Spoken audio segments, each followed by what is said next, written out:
Need a name for the pressure, so they gave me one.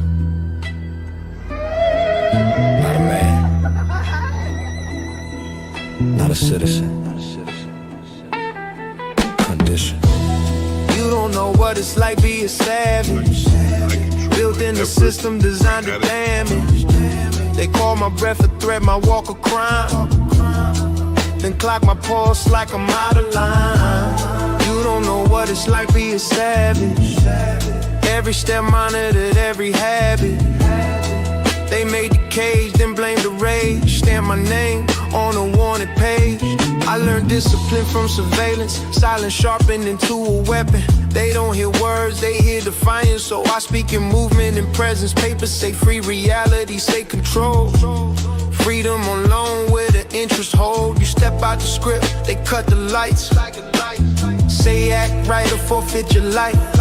I see mercy replaced by procedure, pain filed under non-factor behavior. I ain't angry, I'm calibrated. Every move cold, recalculated. Golden.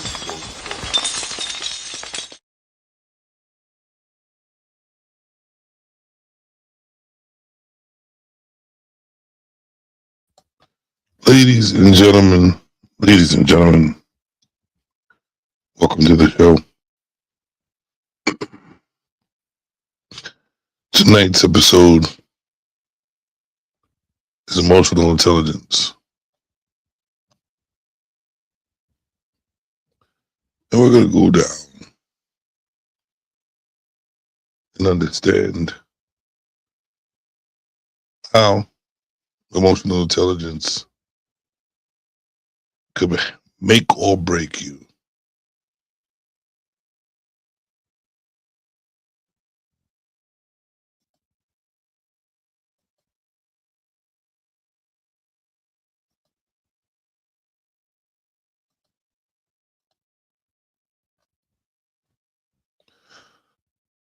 If you haven't subscribed or hit that like button, please do so.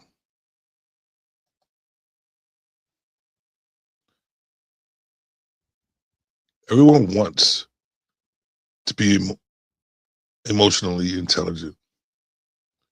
But what if that's just a prettier name for emotional control? What y'all think? What do you think?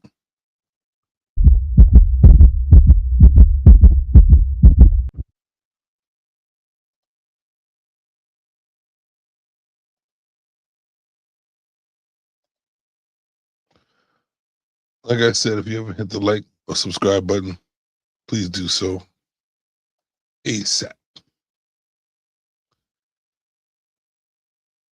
Some people don't believe in emotional intelligence. And to be honest with you, I believe that there are emotions. I believe you have to have a certain type of intelligence when you are an emotional person. We can't sit there and think that we can't be emotional. We're human beings.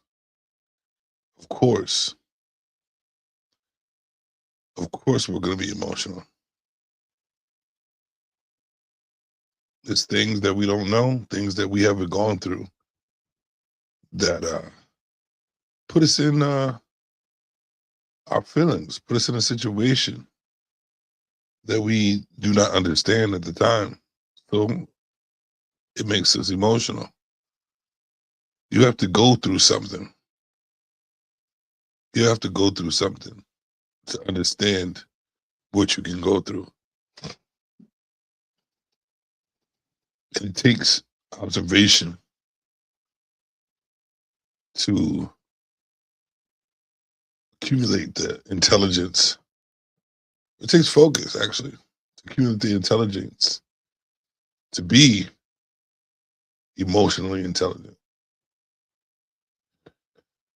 People think emotional intelligence is being calm, not reacting emotionally, communicating clearly, staying rational under pressure. It could be something like that. But to be honest with you, I don't know. I know that when I was of age, I was very emotional. And it took understanding my emotions and going through trials and tribulations through my emotion to understand that you have to, in order to survive, in order to understand other people, because I believe emotional intelligence has to do with the understanding of yourself and others at the same damn time. Emotional intelligence is very important. It could save your life one day. It could definitely save your life one day. And especially in a relationship, which we're going to get to that. But in your day to day involving yourself with people, you need intelligence, emotional intelligence. Let's see. How does society praises being unbothered as being emotionally intelligent? Y'all think so? Think because being unbothered is the modern world's emotional armor. It looks calm, powerful, and untouchable. And loud, chaotic, chronically, probably online society. Not reacting reads like dominance. You know, it's like having chaos fatigue made calm and fashionable. And I do want to give a shout out to those who are in the chat right now. Shout out to Dim's Tears. Shout out to my homie Stanley and the mother. But like I was saying, chaos fatigue made calm and fashionable. Everyone's overstimulated. Notifications screaming, opinions fighting. What else? I don't know. It's like a crisis in a loop. I know when some people feel unbothered, they look like they've cracked the code. Peace becomes status. Silence becomes drip. And you end up not realizing what's that important in the situation that you're in right then. Let's see. I don't know. Like emotional restraint, maybe. It might get mistaken for emotional intelligence. Society confuses control with health. If you don't react, really, you must be mature. You might think you might need to be mature. Not always, though. Sometimes it's wisdom. Sometimes it's avoidance. Wearing a clean outfit. You know, all my life, I wondered why. I wondered why I couldn't shut off the thoughts and the feelings that I felt when I went through things. And it got deep. Like my thought process goes deep. I'm an Aquarian. Gotta respect it. And with the thoughts that I have, it takes a lot of control when you're emotional. And the intelligent part is knowing who you are, knowing what type of emotion it is and when it's happening, what's happening. Also, other people that you're dealing with. Why you want to see my face? Shout out to Ivan. Right there with that big drink. I'll be showing my face in very soon. I'm just, this is my interlude. Please have patience. I know humans only have 30 seconds of attention span. So please have some intention and some patience and stop being impatient. Put it that way.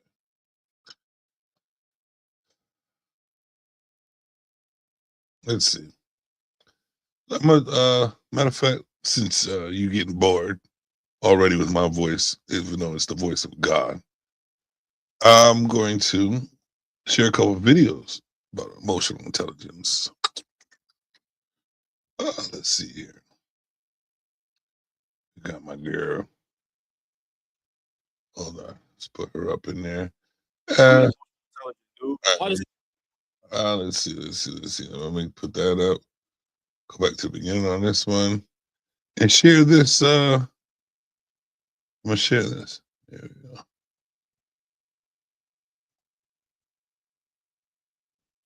Let's play it. I'm an emotional intelligent dude. Why does it take a man to go the whole 90 feet of a basketball court for y'all to meet us at half court? They say that they're emotionally intelligent just because they can identify what emotions they're experiencing. Emotional intelligence is two-sided. So it's not just about you identifying your emotions, it's about you identifying the emotions of another person as well. Being aware of another person's emotions, okay? Managing your emotions, understanding your influence and how your emotions can disrupt somebody else's emotional process. There are many women, when they see that there is really a man who is emotionally intelligent, that means that he can read me as well. Not only can he read me, but he can co-regulate. So he can regulate his emotions, but he can help me regulate mine because he understands this is an interdependent relationship. We're doing this as a we. If you are really emotionally intelligent, maybe you got a little more work to do when it comes to that, just based off of what it is that you said. I guarantee you women will naturally be attracted to you. They will come in like flocks if they see that, no, it's not just about him saying that, yes, I'm angry today. And so since I'm angry, I'm going to throw some things around, but I can identify that I'm angry. No, I'm angry and I'm regulating this and I understand how my anger is impacting you and that you are a part of my internal experience. So I need to make sure that you're good as well. If you do that, that woman will meet you way more than half. Do you believe that? I do believe that. And trust me, when it comes to a person that is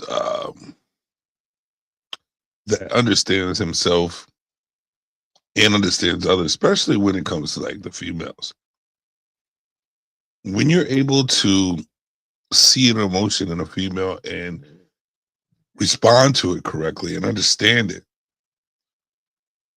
you're able to guide that person and guide the conversation, also guide how you feel, even if you don't want to engage in a certain way.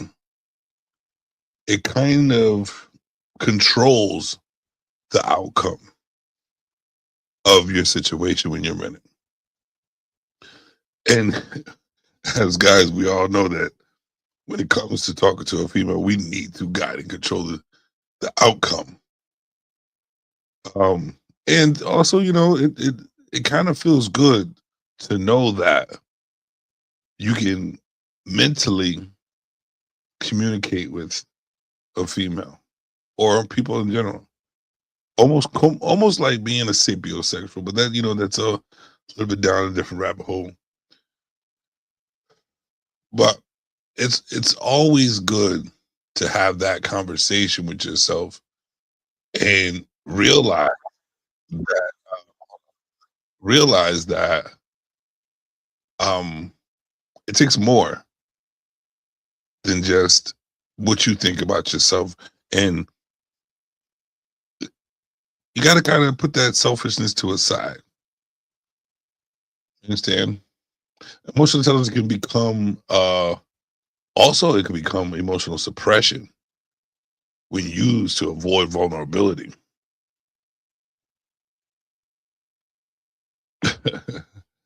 Mad Stanley says mad women telling a man to not be mad at her is my take. Well, let's think about that, Stanley. If a female is telling you not to be mad when you're mad, I believe to be an emotionally intelligent person, I would think, well, she really don't mean that because I'm mad. What she really means is, I know you're mad. She doesn't know how to communicate with you. So you have to be the intelligent, emotional, intelligent one in the room. So what that means is you have to understand her words is not what she means. She doesn't want you to take your anger out on her, make her feel uncomfortable. But she understands you're mad. She's worried that her emotions might heighten because of yours. And if you want to regulate the conversation and the outcome to be positive, you would understand that first. But first and foremost, one thing we always forget is to take that breath, because it might come out, she might come out with an attitude or her facial expression you might not like, and it might trigger you a little bit. But first thing you should do automatically to test yourself, see if you have an emotional intelligence, or to test your intelligence when you're emotional, is to breathe, to breathe. Best thing you can do is to breathe first. I do have a video. Right, I got it right here. You know what? I'm doing a good job. I'm picking the right ones this time at the right time. So I'm going to share this video, and it's going to explain exactly what I'm saying. Let's see here, right here. I'm going to rewind it to the beginning. And you guys just listen to this part. So if I was a student of yours coming in to be trained by you, where is the first place you would start with me? Number one, Yeah. you say it with control. Okay, what do you mean by that? Yeah, so when you're in an argument with somebody, what happens automatically is your fight or flight starts to take over, even in a little argument, even in especially even in the small ones. If I disagree with your opinion, your fight or flight kicks in because your body's saying, hey, I'm being undermined. Your mind is telling you, hey, I didn't like that. What he's saying is different from what I'm saying. You know what? We're going to. And that usually happens to the majority of regular human beings. It's a quick trigger. Like when you don't feel something, if you don't like what somebody says or they disagree with you, it's an automatic, without that little breath, it's automatic. Let me fight back. Let me fight back. Let me say something to hurt that person. But that's not being emotionally intelligent. I think of some other things that's going to put that down. Immediately, what I want to do is say something that is going to fight. In other words, I'm going to hurt you. I want to say something that's going to cut you. I want to say something that is hurtful, or we run from it. You ever had somebody been on the phone and go, you know, I'm over this, and they hang up? Yeah. Or they go, I'm out of here. You know what? Forget this. And they go and slam the door. That's their flight. That's their. And how many of you guys and ladies are in the chat have done that? How many of you tried to have a conversation with someone and they said something you were not feeling at all? And all of a sudden, you're like, you know what? I can't deal with it. Your emotions are high. Your mind's not focusing the way it should be. You don't know how to answer because your emotions are so high. You did not take that breath. You did not take that breath. And all you hear is,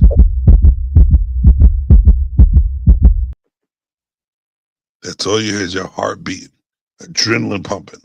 And all you want to do is respond, and it's all negative. What do you do in that situation? They're leaving. I feel threatened in this current moment by this conflict, by this differing view, so I need to get out of it. When you decide to say it with control, you make sure that that doesn't happen. And it all begins with your breath. All right, that's the key. So what I teach every one of my clients is let your breath be the first word that you say. So we'll run through it right now. Okay. That's cool. Yeah. All right, so. Now, I really want y'all to go through this too, because I know one person, one great person that I've learned to have a conversation with, one great person that I know is quick to jump down someone's throat my good friend Stanley. So Stanley and the rest of you in the chat, do this with me. Let's do it an exaggerated one. And what this is called, and it takes advantage of, is a physiological sigh. So what we're going to do is 2 seconds in through the nose, one more at the top, and then go, yeah, okay. How do you feel after you do that? Very relaxed. Yeah. Stanley, did you do it? Please do it. Tell me how you feel after you do it. Like an emotional sigh. To be honest with you, I just did it twice, and it just relieved some stress off my chest just a little bit. But I'm not emotionally heightened, but still, I feel that release of just a little bit of stress, which gives me some time to think and slow my mind down and respond in a more civil and understanding way for not only me, but for the people around you. Because how can we grow, learn from each other, network, and build without a properly structured, unemotional conversation? All right, cool. So what we're going to do is get a shortcut to that exact result. This time, we're going to do it, same thing, but don't make the noise. One more stop. Through the mouth again. I'm going to give you all guys a chance. I'm going to give you a chance because I know it's still. So breathe in and breathe out. Calm your nerves, ladies and gentlemen. Calm your nerves. Now, instead of the mouth, only through the nose. Ready? Now we did that almost a little, that was very intentional. So let's do it again, but like, give it a haircut as if like you don't even, you're not even gonna get me to notice. Ready? That right there. Mm-hmm. Now that is your go-to. Whenever somebody is telling you something that you disagree with, that is your go-to before you even say your first word. Because it is going to make sure that fight or flight never kicks in. It keeps that analytical side, that logical side in it the whole time. Instead of going, oh, but wait, they can't yell at me like that. Do you guys get it? Did you try to breathe? Did you try to breathe? How many of you really, honestly, have encountered a conversation with someone that you know they're like to be triggering, they just don't like to listen, but you know they want to, they just do not know how to communicate. They're not that emotionally intelligent enough to give you that respect, or they just don't respect you. I understand that part. If you don't respect me, don't converse with me and let me know that. I like honesty. But if you want to work on your emotional intelligence, I suggest you breathe. Slow that heart rate down. Slow it down, ladies and gentlemen. And then think. You know what's crazy? Is I think this is why I always say that my life is written. Because everything I do, I've been practicing my whole fucking life for these moments that I'm living right now. And I didn't realize that I was in position of practicing these things until I got older and realized that my purpose, I'm not going to tell you my original name, but here, without doing deep diving for no reason, I would like just for y'all to figure out my name, all I'm going to say is this. I finally realized that my purpose in life is to give the knowledge to the people that can spread the word. I could be a people person. I know you guys see me, some of my clips and some of my videos, some of my lives, of me going out in the public and reacting to the people, talking to the people. I'm an Aquarius. I can adapt in advance. That is my superpower. And you know what? That is one of the most, I think that's one of the most beautiful superpowers ever, to adapt in advance. And to be honest with you, you would have to have a heightened sense of emotional control, emotional intelligence to have my superpower. Because you can't adapt the right way to be a superhero if you can't tap in to another person's mental, tap in to your mentals, tap in to an understanding of communication. You dig? So emotional intelligence is actually a superpower. And I am very powerful with mine. To have emotional intelligence, and my ultimate superpower is to preach to the people for the word to be spread. And this ain't church. This is not church. Amen. Amen. It's not church. But what this is an understanding from a person with emotional intelligence. Let's give another, let's give you another video, right? On just an idea. I want you guys, because this is going to be a 5 video 5 video episode, a series, mind you. There's going to be 5 episodes. We're on episode 1 right now, but there's going to be 5 episodes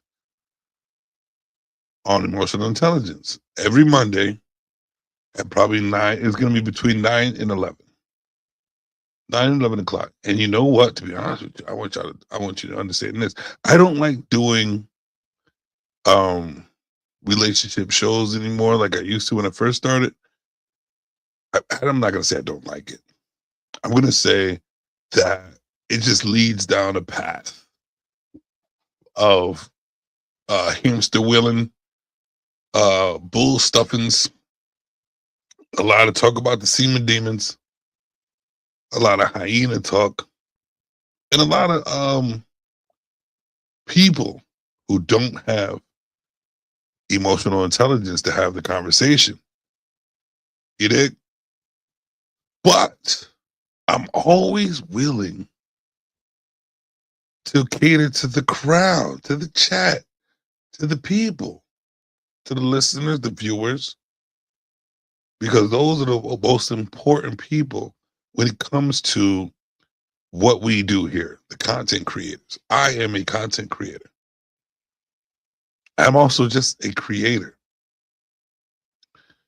And I realized that through my life, I was building content over and over and over again. I had, like, if I was to write a book, my gosh, if I was to write a book about my life, it would be a comedy, drama, sci-fi, action. It would be every genre of movie you have ever seen to the fullest degree, my dogs. I've lived lives. That's why it's hard for people to bother me.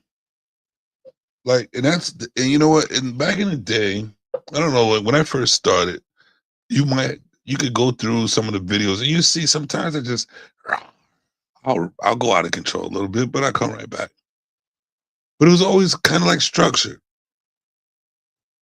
I was always meant to have emotional intelligence because in order to be a person to preach to the people, for the word to get out, for people to have a better understanding of living and communication, to converse at its highest degree, I'm here for it. I'm always willing to learn, progress, and grow past and beyond. I know that the ones I'm teaching, and I'm going to say this, you're going to end up below me, but it's for a reason. It's for a reason. You don't see it as below. See it as someone to go to for a better understanding. You know? So that being said, like Thursday, I'm trying to do a relationship show. And I already have the content. I already have, the backup. I already have the people. I've been there, done this already. And I'm just trying to make it even more entertaining than the last time. I'm advancing every day, every minute. That's intelligence right there. That's godly right there. So let's get this video so you can understand a little bit more of what I'm saying about intelligence.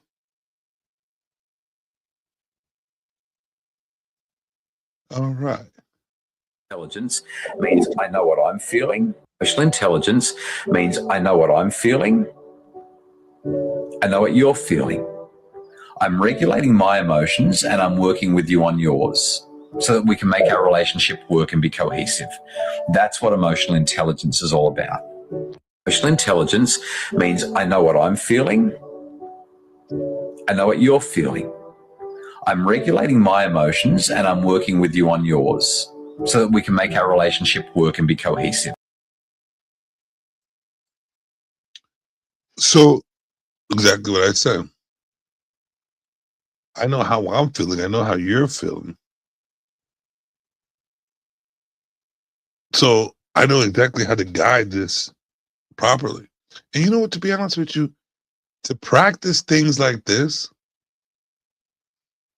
is to have a better leadership skills. I don't think anyone could be a decent leader if they don't have emotional intelligence. You're not even able to speak to different people in a way they need to be spoken to without emotional intelligence. And mind you, I am off camera. This is the first episode. And later on, I am going to open the panel to have this discussion.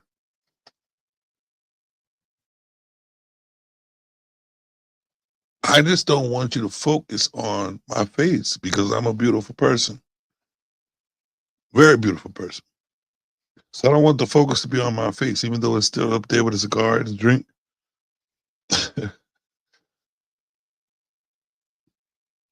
Because it's distracting you from the information. And I want you guys to get the information. In this first episode, it's the mask. The mask we wear to appear stable.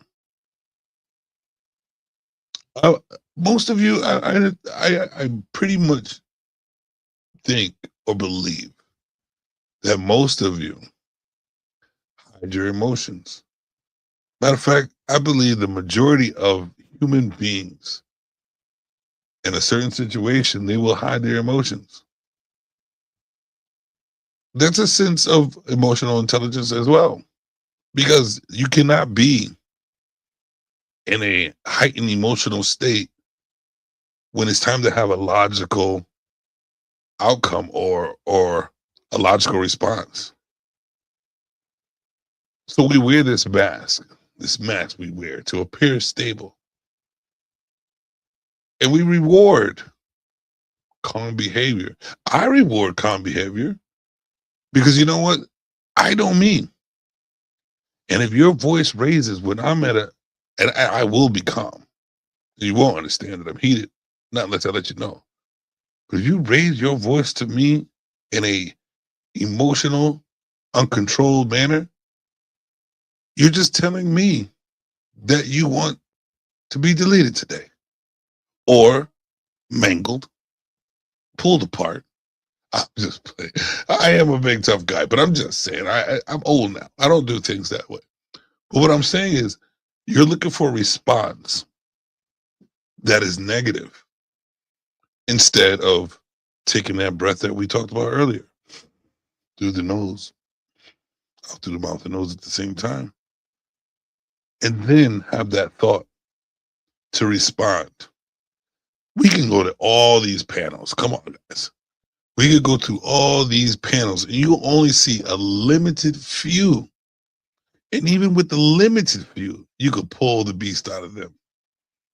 How they cannot be calm and respond. Take that breath. You know what? It didn't have a better thought of your response. Instead of just being so triggered that just and it ends up in terror. Who wants that? Who wants to be on the other end of that explosion of a person? We don't know what they're capable of. And a lot of people go around just yakking their face, just saying anything to anyone, not knowing if that person had a bad day, good, like a bad day, horrible day, someone passed in there. They don't know. But they don't have the emotional intelligence to read the room, to look at that person, because you know you're about to have an encounter with that person and read the room and just be like, you know what? Today's not the day to flip the fuck out. Today is the day to, you know what? I want a better outcome in life. I don't want to be ratchet. We don't want the ratchet tree. So what do? You breathe. Help me. Help me. You tell yourself, help me. Help me have a better response to this low-minded person. And to be honest with you, they might not even be low-minded. They just might not have emotional intelligence. But I'm here to teach you. I'm doing a 5-episode, one series of emotional intelligence. There's a lot to this game. There's a lot. And this is just the beginning. The mask we wear. The mask we wear. And sometimes, if you really think about it, it's emotional suppression, which we're not trying to go towards. Because you're going to want to, and you're going to have to let it out.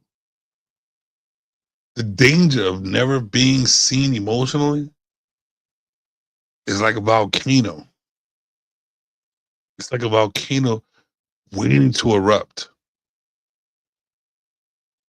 To be emotionally intelligent, you would know that you need an outlet to let the anger that's natural in you humans.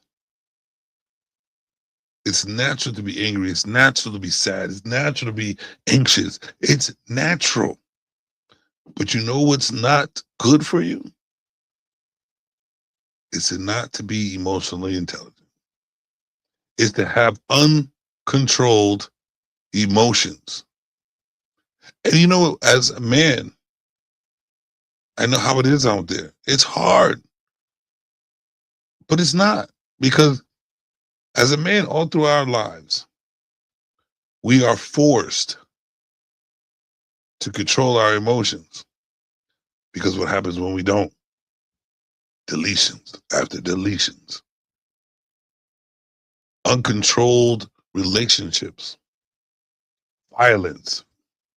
Mental violence. Physical violence. Wars, destruction. Do you understand? Do you realize how big emotional intelligence means?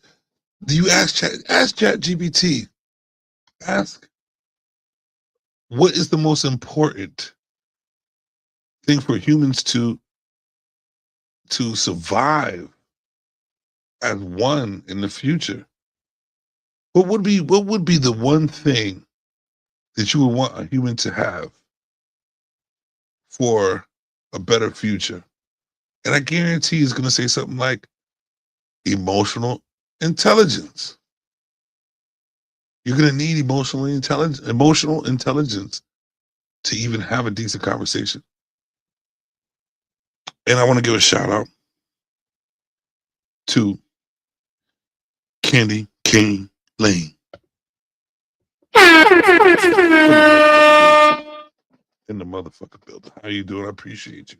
This is a very important topic because what I see throughout everyone trying that, you know, everybody has a goal on these YouTube streets, is to communicate with people and get people to understand their way, right? Understand or teach, guide. And what they don't understand is the first thing they need to tell the panelists that are out there to have a conversation, please have some decorum, please have some emotional intelligence. Read us, read the room, read the people. If you want to get your point across, if you want to be understood, you need to try harder. Communication goes down all different lanes. It's physical, spiritual, mental. It comes down deep, detailed. And the more you practice that breath before you answer, when your emotions are high, when someone triggers you, when someone says some dumb shit to a smart individual, you need to breathe and think first. Have that small time. You don't need to rush. You know what happens when you rush? You forget something. You miss out. You don't understand. You wasn't listening. You didn't comprehend. Look at all this list that happens when you don't take your time and breathe. And you know the sound of a heightened situation where you don't have control? I know you all remember this. I know you all felt this. Even the sound right now is kind of stress you out, makes you anxious. Makes you anxious. Emotional intelligence is very important. And like I said, if you go through some of my videos from years ago till now, you would automatically see the growth in my emotional intelligence. Man, I was spazzing on people real quick. You could get it fast. And you know what? To be honest with you, all I used to say was this. Try Jesus, not me. 'Cause I throw hands. But I had to learn, because these hands are damn near licensed weapons. Trust me, they are. And I can't go through that anymore. So what I had to build was the biggest muscle in my body. And that was my brain. My mind, body, soul is so important to me. So important to me. Because if I build it even in the afterlife, I'm stronger than the rest. You know, I'm gonna go down that road.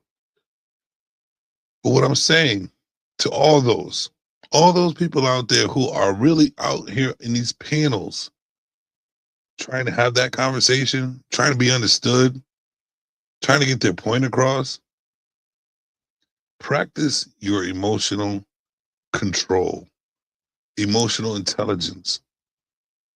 It's not about yelling and screaming. You know what, to be honest with you, if you feel that you have to yell and scream, you should automatically sit back, because you obviously have someone in your presence that might be able to control you. And I know y'all don't want to be controlled.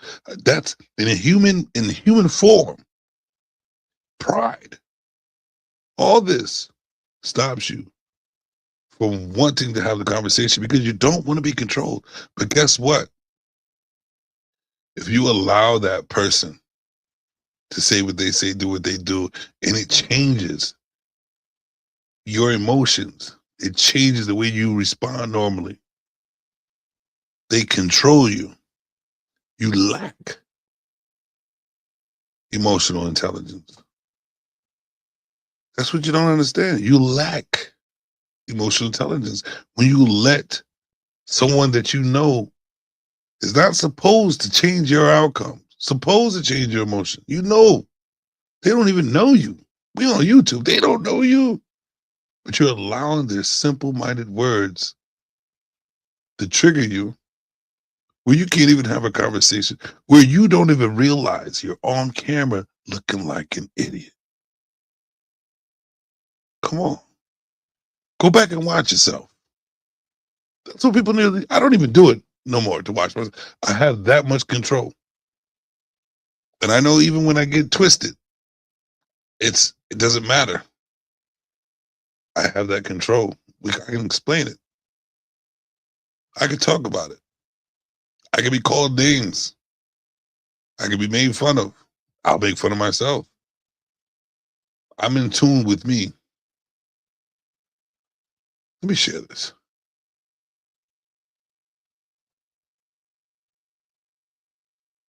No matter how much emotion and feeling you may have, or how much hurt, no matter how much emotion and feeling you may have, or how much hurt you may have, life has to go on. Life doesn't stop for anybody.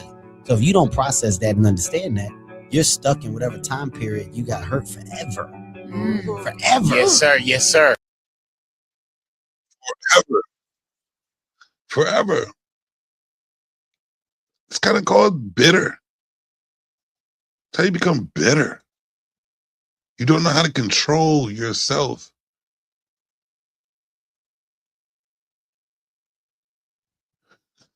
To be a leader, what I understand to be a leader, because I can say certain things that people will follow. People have followed. People do understand. My whole thing is I'm still trying to lead myself. The hardest person to lead is me. So I don't try. I try not to have too many people under the umbrella, because a lot of them don't understand, and a lot of them are not willing to have that journey of checking yourself when it comes time to walking beside yourself, the 4 footprints. But you know what? Enough of me speaking for right now. You know what it's time for? Bang, bang, bang. We in the chat. We in the chat. We in the chat. Oh, that's it. Call and response. We in the say yeah, baby.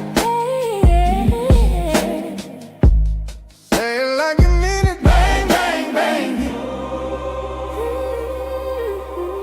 Yeah.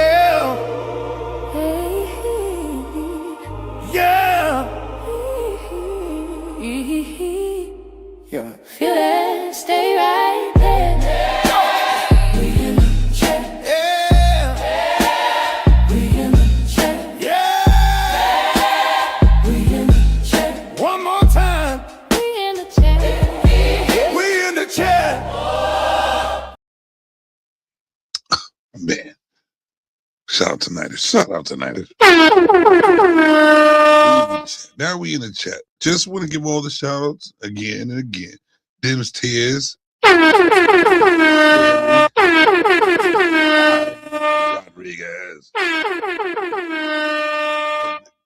Candy Lick it. I'm just Candy Cane Lane. We also have Say It Like the Motherfucker Better with the Solutions. Thank y'all for attending. I appreciate every single one of you. And you know, I don't even like to ask or even say, but donations are in effect. Money coming to me easily. Money coming in and needed me. Money coming in repeatedly.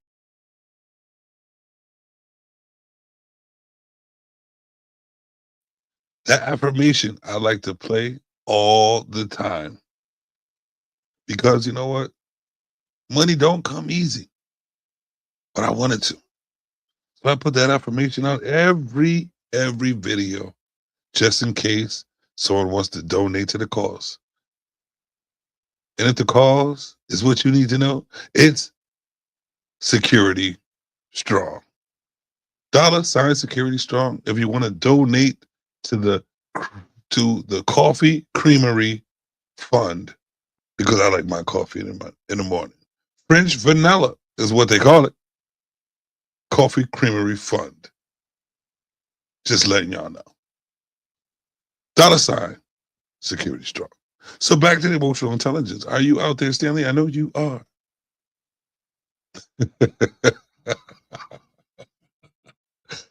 I'm having a good time right now. I'm having a good time. I appreciate everybody. But this first episode of Emotional Intelligence, it's about the mask that we wear. The mask that we wear to hide our pride, to suppress the contest.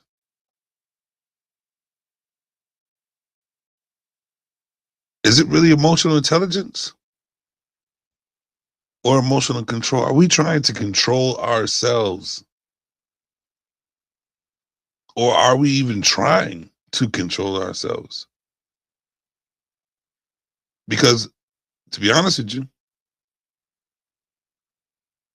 no. This is, yeah, girl.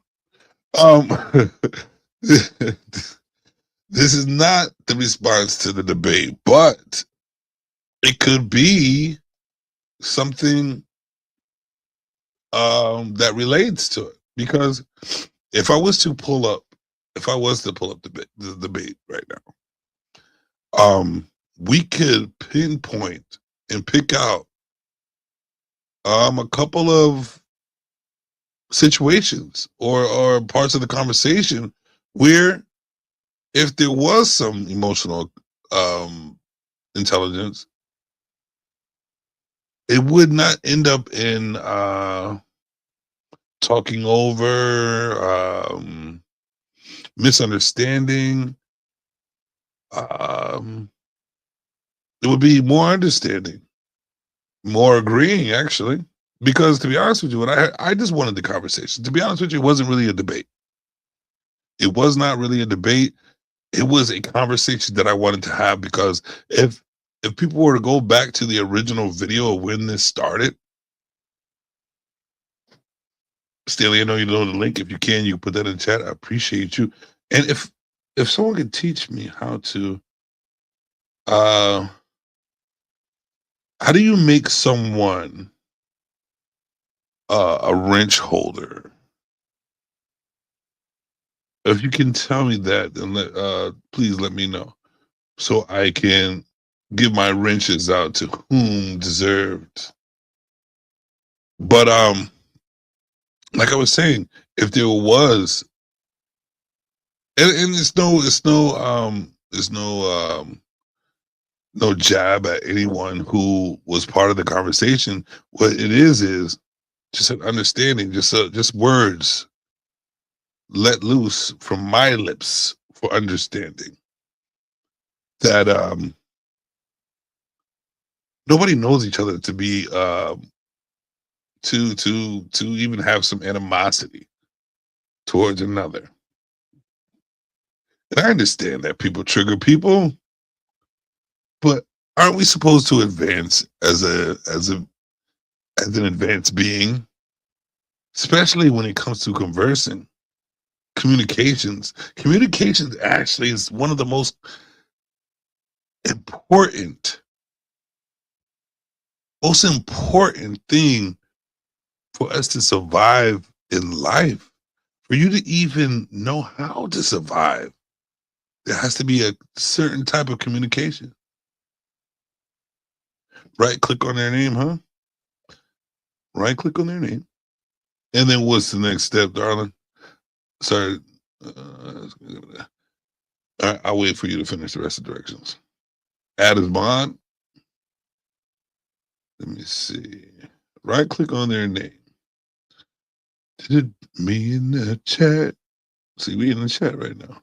And I don't see an option. Let me highlight this. Leaders actually lead. The best tool for the job. You give no detailed solutions, Stanley, and I understand. No knock on you. You just talk the way you talk, and you just, hey, you should know because I read, and it should be the end of that. I understand. I do dig it. But I'm a teacher. You have to do that. YouTube, not on StreamYard. Okay, I got you. So let me put my YouTube up. I think I do have one more video that I'm gonna play. I try to mod people because I believe certain people need that. YouTube, not in the StreamYard. All right. So yes, thank you. I appreciate you. 7 in the motherfucker building. My God. I'm over here doing the first episode. I'm glad you're able to attend. First episode on emotional intelligence. Is it emotional intelligence or emotional control? And to be honest with you, I went through a couple of videos which made a lot of sense on the topic and what is needed. And also just a reminder that not all of us think before we respond. Not all of us care. And if you care about the conversation, and if you don't care about the conversation, and you're trying to have the conversation, you're actually being oxymoronic if you're thinking that you have emotional intelligence. I strive for the highest form of intelligence because I see what ignorance gets you. I see what arrogance gets you. I see what not being emotionally sound, intelligent, or capable gets you. You know, I lost a lot of decent relationships, and I'm not talking just male, female friendships, because I always go back and hold myself accountable for the things I do, and I always analyze myself and the things I encountered in my life, because if I didn't, I'd be just like most humans, running on that hamster wheel, not thinking about the shit I should have already thought about, which makes me miserable. And I don't like misery. I don't like misery. So I would have, if I knew there was misery in my life, I would have to go back to where it started. And a big thing that I always talk about is the domino effect. Where did this first begin for this beautiful picture of knocked down chips got me? Like, where, how did I get here? what fault of it's in mine? That's accountability as well, ladies and gentlemen. All this works together. And also to have emotional intelligence, you would have to know how to hold yourself accountable. You would have to know what it feels like and know how to bring yourself out the mud or understand how you even got out the mud. A lot of people don't think. I'm gonna just leave it at that. A lot of people just don't think. And a lot of people think they're smart and intelligent. I understand. There's a big difference between life smart and book smart. Because to be honest with you, you can read as many books as you want. If you don't know how to walk a street, you're in trouble. And I do have to give a little bit more shout outs. Like I said, 7 in the building. Lord ADS, I seen you around. Appreciate you for tuning in. Like, subscribe, and share, everybody, please. And rock with me when I rock out. But like I'm back to saying, emotional intelligence is so important in lives. In order to have a proper conversation, you need to have emotional intelligence. I refuse to know that I need to know and act like I don't.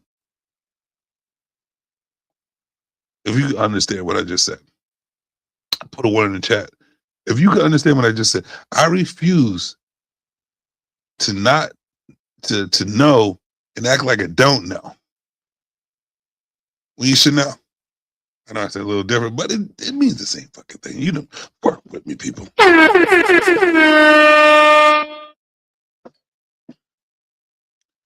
You see, when I come on these panels or when I talk to people, I like to take my time. You'll see me, as Stanley said earlier, Jim Savage likes to listen. Now let's take that, listening. What species, what gender, what sex loves to be listened to? And if you do, you get a better response when you do. You actually get to learn and understand that person when you do. It is the female. And with so many different thoughts that are not ours as men, with so many different emotions that are not ours as men, and when the goal is to procreate, to vibe, if you want to lame it down a little bit, to bond with each other. If you're not listening to a female, there's no possible way. And if you don't want if you want the best results with the opposite sex, you would have to listen. And then you know what I believe? I believe that we all subconsciously have some sort of emotional intelligence, which we don't even pay attention to. It just happens because we are capable of conversing with the opposite sex, same sex, building a relationship, adapting, bonding, and it takes some type of emotional intelligence to do so. But when it comes down to someone that maybe is on the same level or above, you would have to tune into your emotions. You would have to understand yourself a lot more to reach the next level. And what I do refuse and what I don't like, first going to refuse, what I refuse is to not continue to grow and learn and push myself I refuse to not push myself to not learn. I need to learn people. And it can be for both. It can be for both. I'm always about positive, but to be honest with you, if you switch it, if you weren't emotionally intelligent, you would never know when the enemy is coming. You would never know when you're being bamboozled. run astray, run amok, or about to be fucked. And a lot of you are easy to fuck over. And if that was a goal of mine, it'd be easy to take all y'all money on these YouTube streets, but that's not. I get that be ratchet for no reason, because that's what y'all like. But that's not me. I'm about building with people, getting to learn you so you can learn me, so we can learn to build together. And that's the goal, actually. Why do people think why are you all on here? To do what? I'm also here to entertain. That is the name of the logo. But how far can your entertainment go if you can't understand each other, build with each other, come to an understanding, learning, and not thinking that you know everything, because I'm sick and tired of all these people doing a lot of reading, a lot of Googling, a lot of TikTok short story believing, and trying to preach this shit to other people like you know what you're talking about. And maybe you do.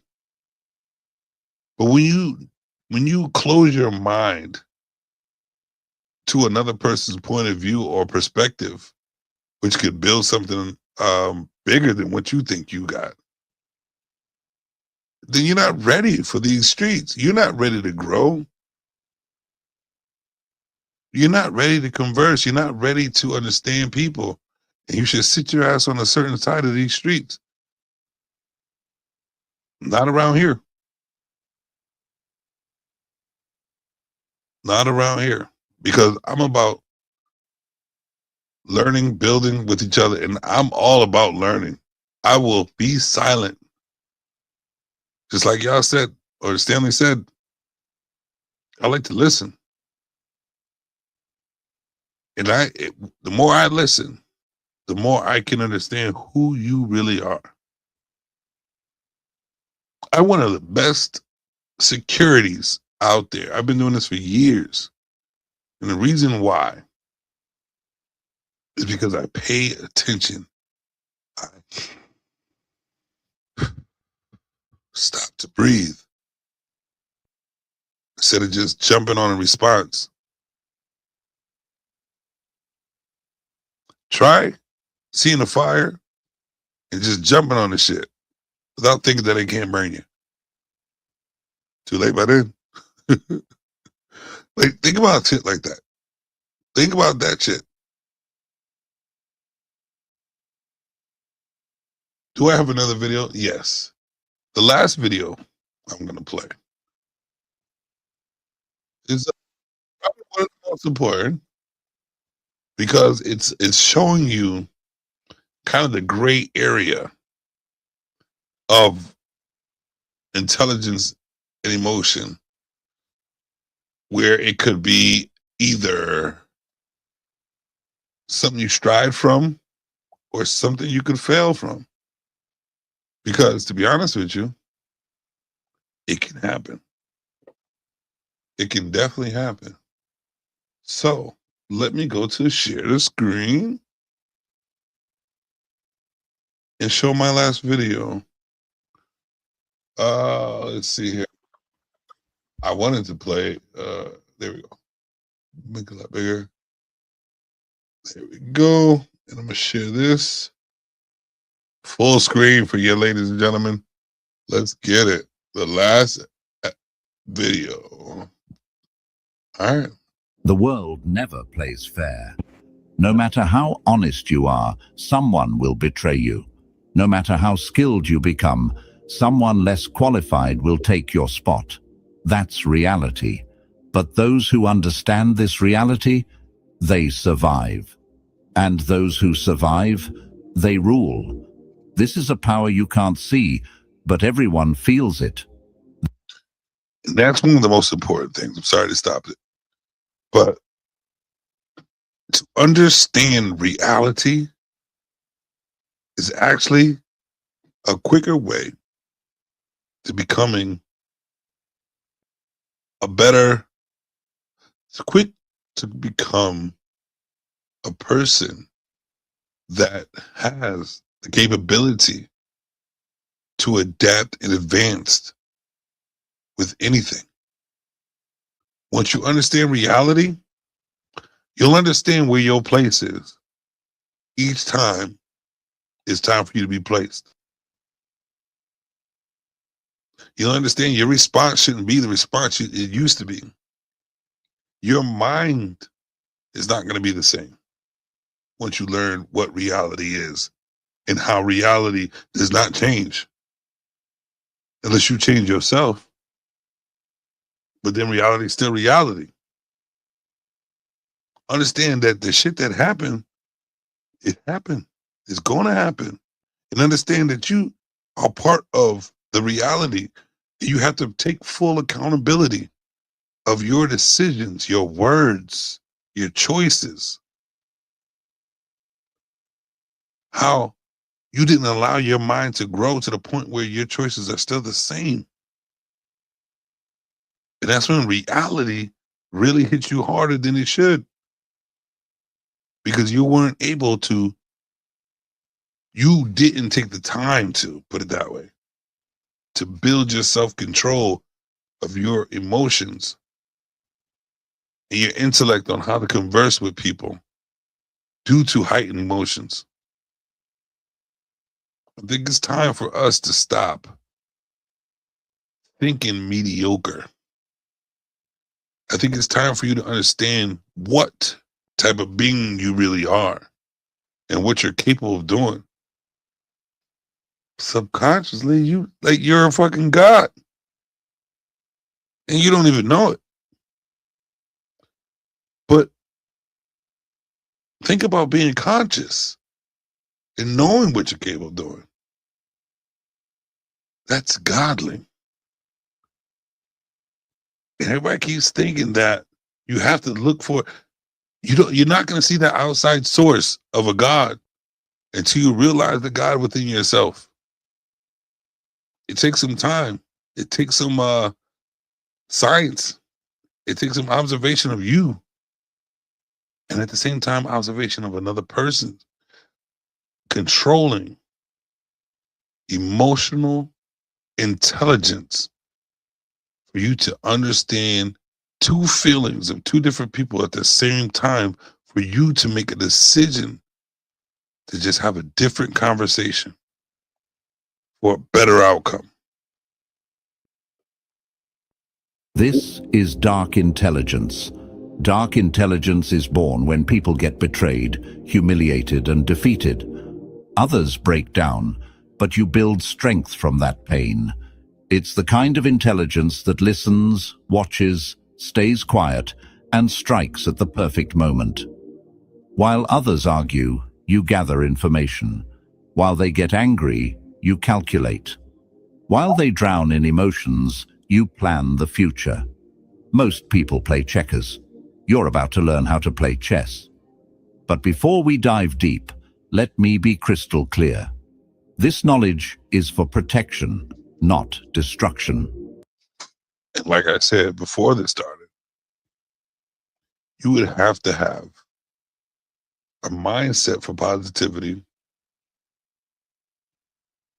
Because if not, this could be used to your advantage in a negative way. But guess what happens when you do?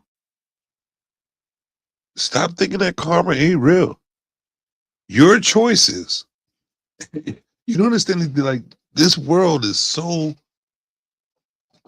it's so detailed and enhanced in a way that you don't even fucking understand.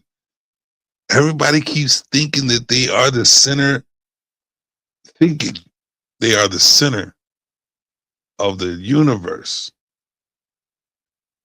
but not understanding how they can be. I'm gonna let y'all take some time to think about that shit.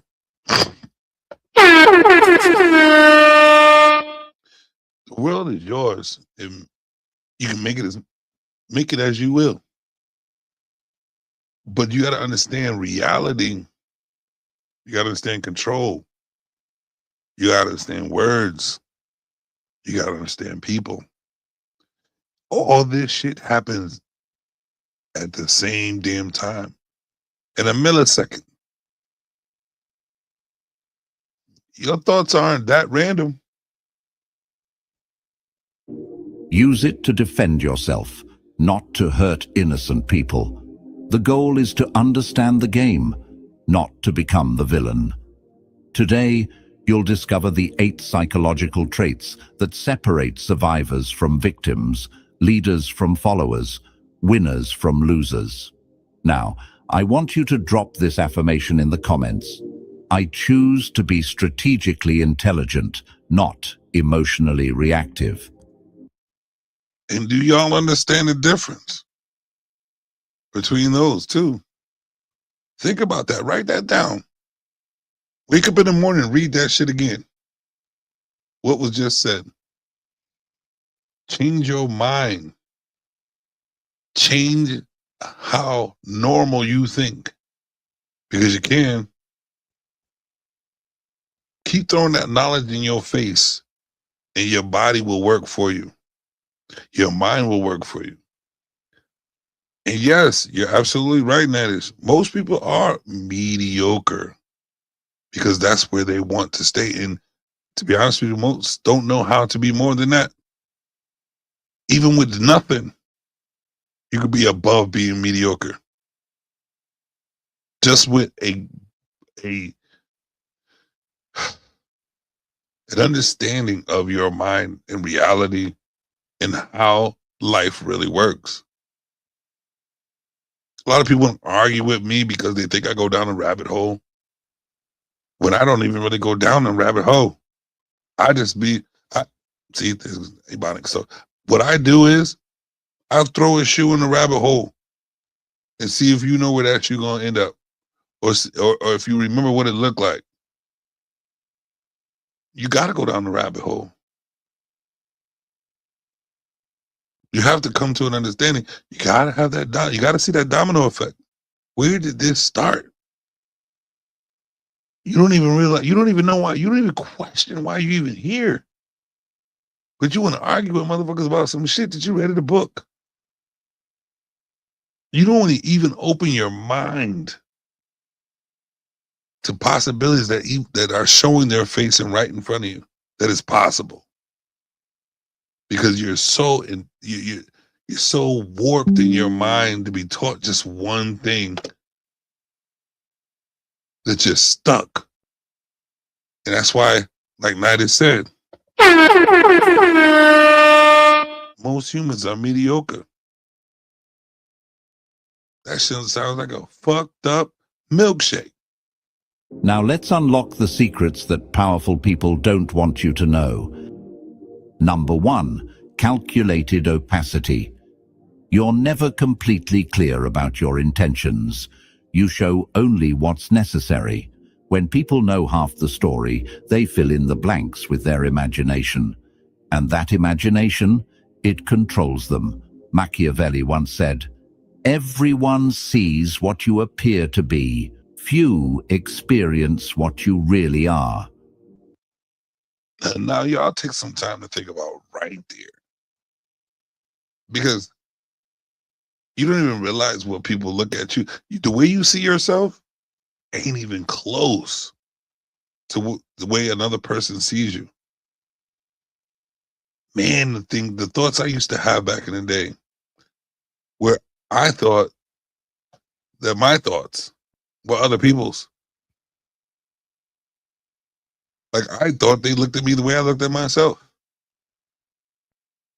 Until it took the time to converse and understand how to speak to a person to even understand what people see in me. And to see what they saw. Because even with the compliments, oh, I see this. I didn't see me as that. Which, think about what that builds. Think about how that builds within you right there. How most of the people that see you in a light that's higher than you see yourself. So other people can see your potential. People can see that you can be much more, but you can never reach that point until you see yourself like that.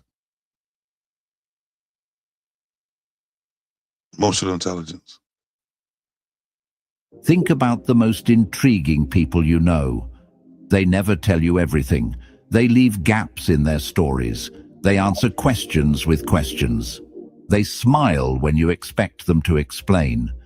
This isn't about lying. This is about strategic communication. Here's what happens in most conversations. Someone asks you a question, and you feel obligated to give them a complete answer. You explain your motivations, your fears, your plans. You think you're being honest and building trust, but you're actually giving away your power. Smart people understand that mystery creates influence. Mystery also creates a better understanding of another person. If you were emotionally intelligent, you would understand a conversation in itself. Like you would see or hear through body language, through tone, through words, that you might be getting set up. Or someone might not be that smart enough to talk to you, but they have the potential to understand.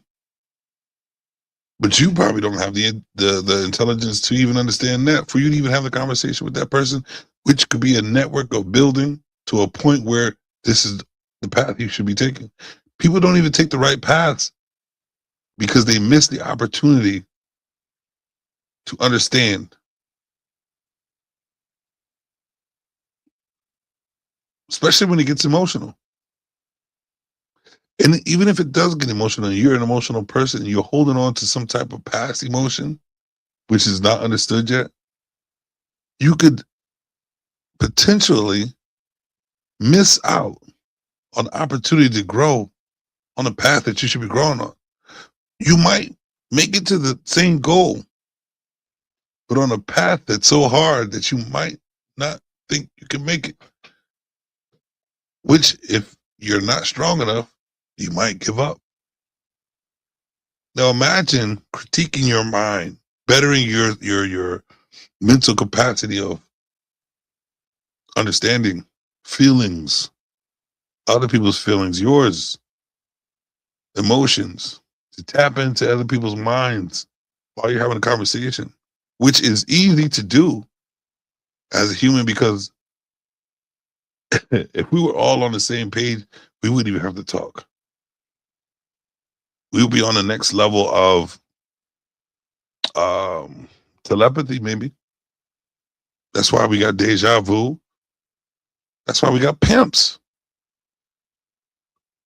And I know y'all probably dream pimps. Think about how they're able to control the mind of a person to make them do the most egregious things to themselves. Imagine. Y'all don't hear me.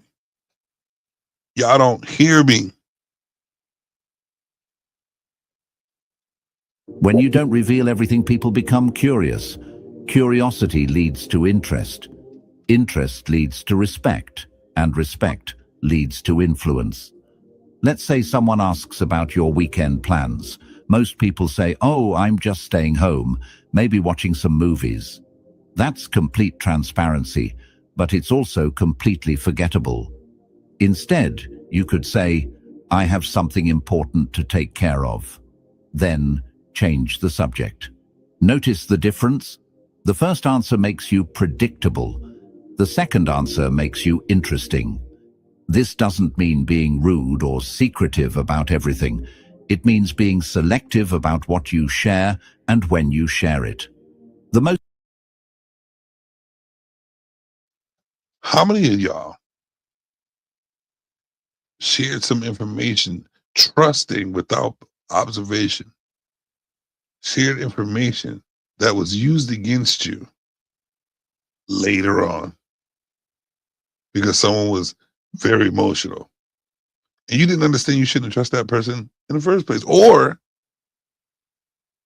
tested the waters to see if that person was even trustworthy for that type of information. Who tests people in relationships? Who tests regular situations just to see if those are the people you need to be? Time. Since we made time important, time is of the essence. So how, like, you're wasting your time with people. And think about that. How much time have I wasted with people that if I made a different choice, I would have had more time to do things that I needed to do and not be in the situation that you're in because you made the choices you made thinking that it was okay to trust a certain person because you didn't take the time to understand who you are and what people really are. You didn't reality check yourself. You didn't want to enhance your mind. You saw yourself in the lowest light or a lower light, thinking that you knew. Humans. The reality is, most of y'all can't control your emotions. And I guarantee more of you that can't control your emotions probably want some positive shit. But since you can't control your emotions, you put a lot of people down. And a lot of people suffered because they trusted you. And you're not emotionally intelligent enough to hold yourself accountable, to have a conversation, to even want better for anybody. How do you walk around saying you want better for people and you're not willing to take that breath?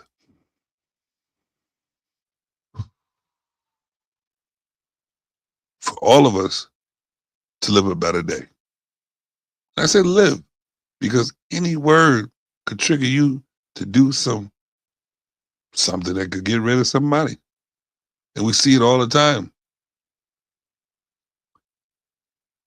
So if this is normal and consistent, you would have to think most of you motherfuckers don't have no intelligence at all. I don't care about your PhDs, because I've seen people with the PhDs don't even know how to talk to a motherfucker. Get triggered off the smallest words. Think they know what they talking about. Some with masters and all that. When a bum that ain't got nothing got more knowledge and more emotional intelligence than you ever had, and you went to school and worked your ass off, and he just lived life. Y'all don't even think about shit like that. You're not even willing to Kendrick Lamar yourself. Be quiet. Stay humble. But that's just something that needs to change. And I am at the end of my soliloquies, and I'm about to open up the panel. Because you know what? It's been a lot of love in the chat. And I want y'all to come up and talk about it. So I'm going to prepare for the chat while this plays. Bang, bang, bang. We in the chat. We in the chat. We in the chat. Oh, that's it. Call and response. We in the. Say yeah, baby. Say it like you mean it. Bang, bang, bang.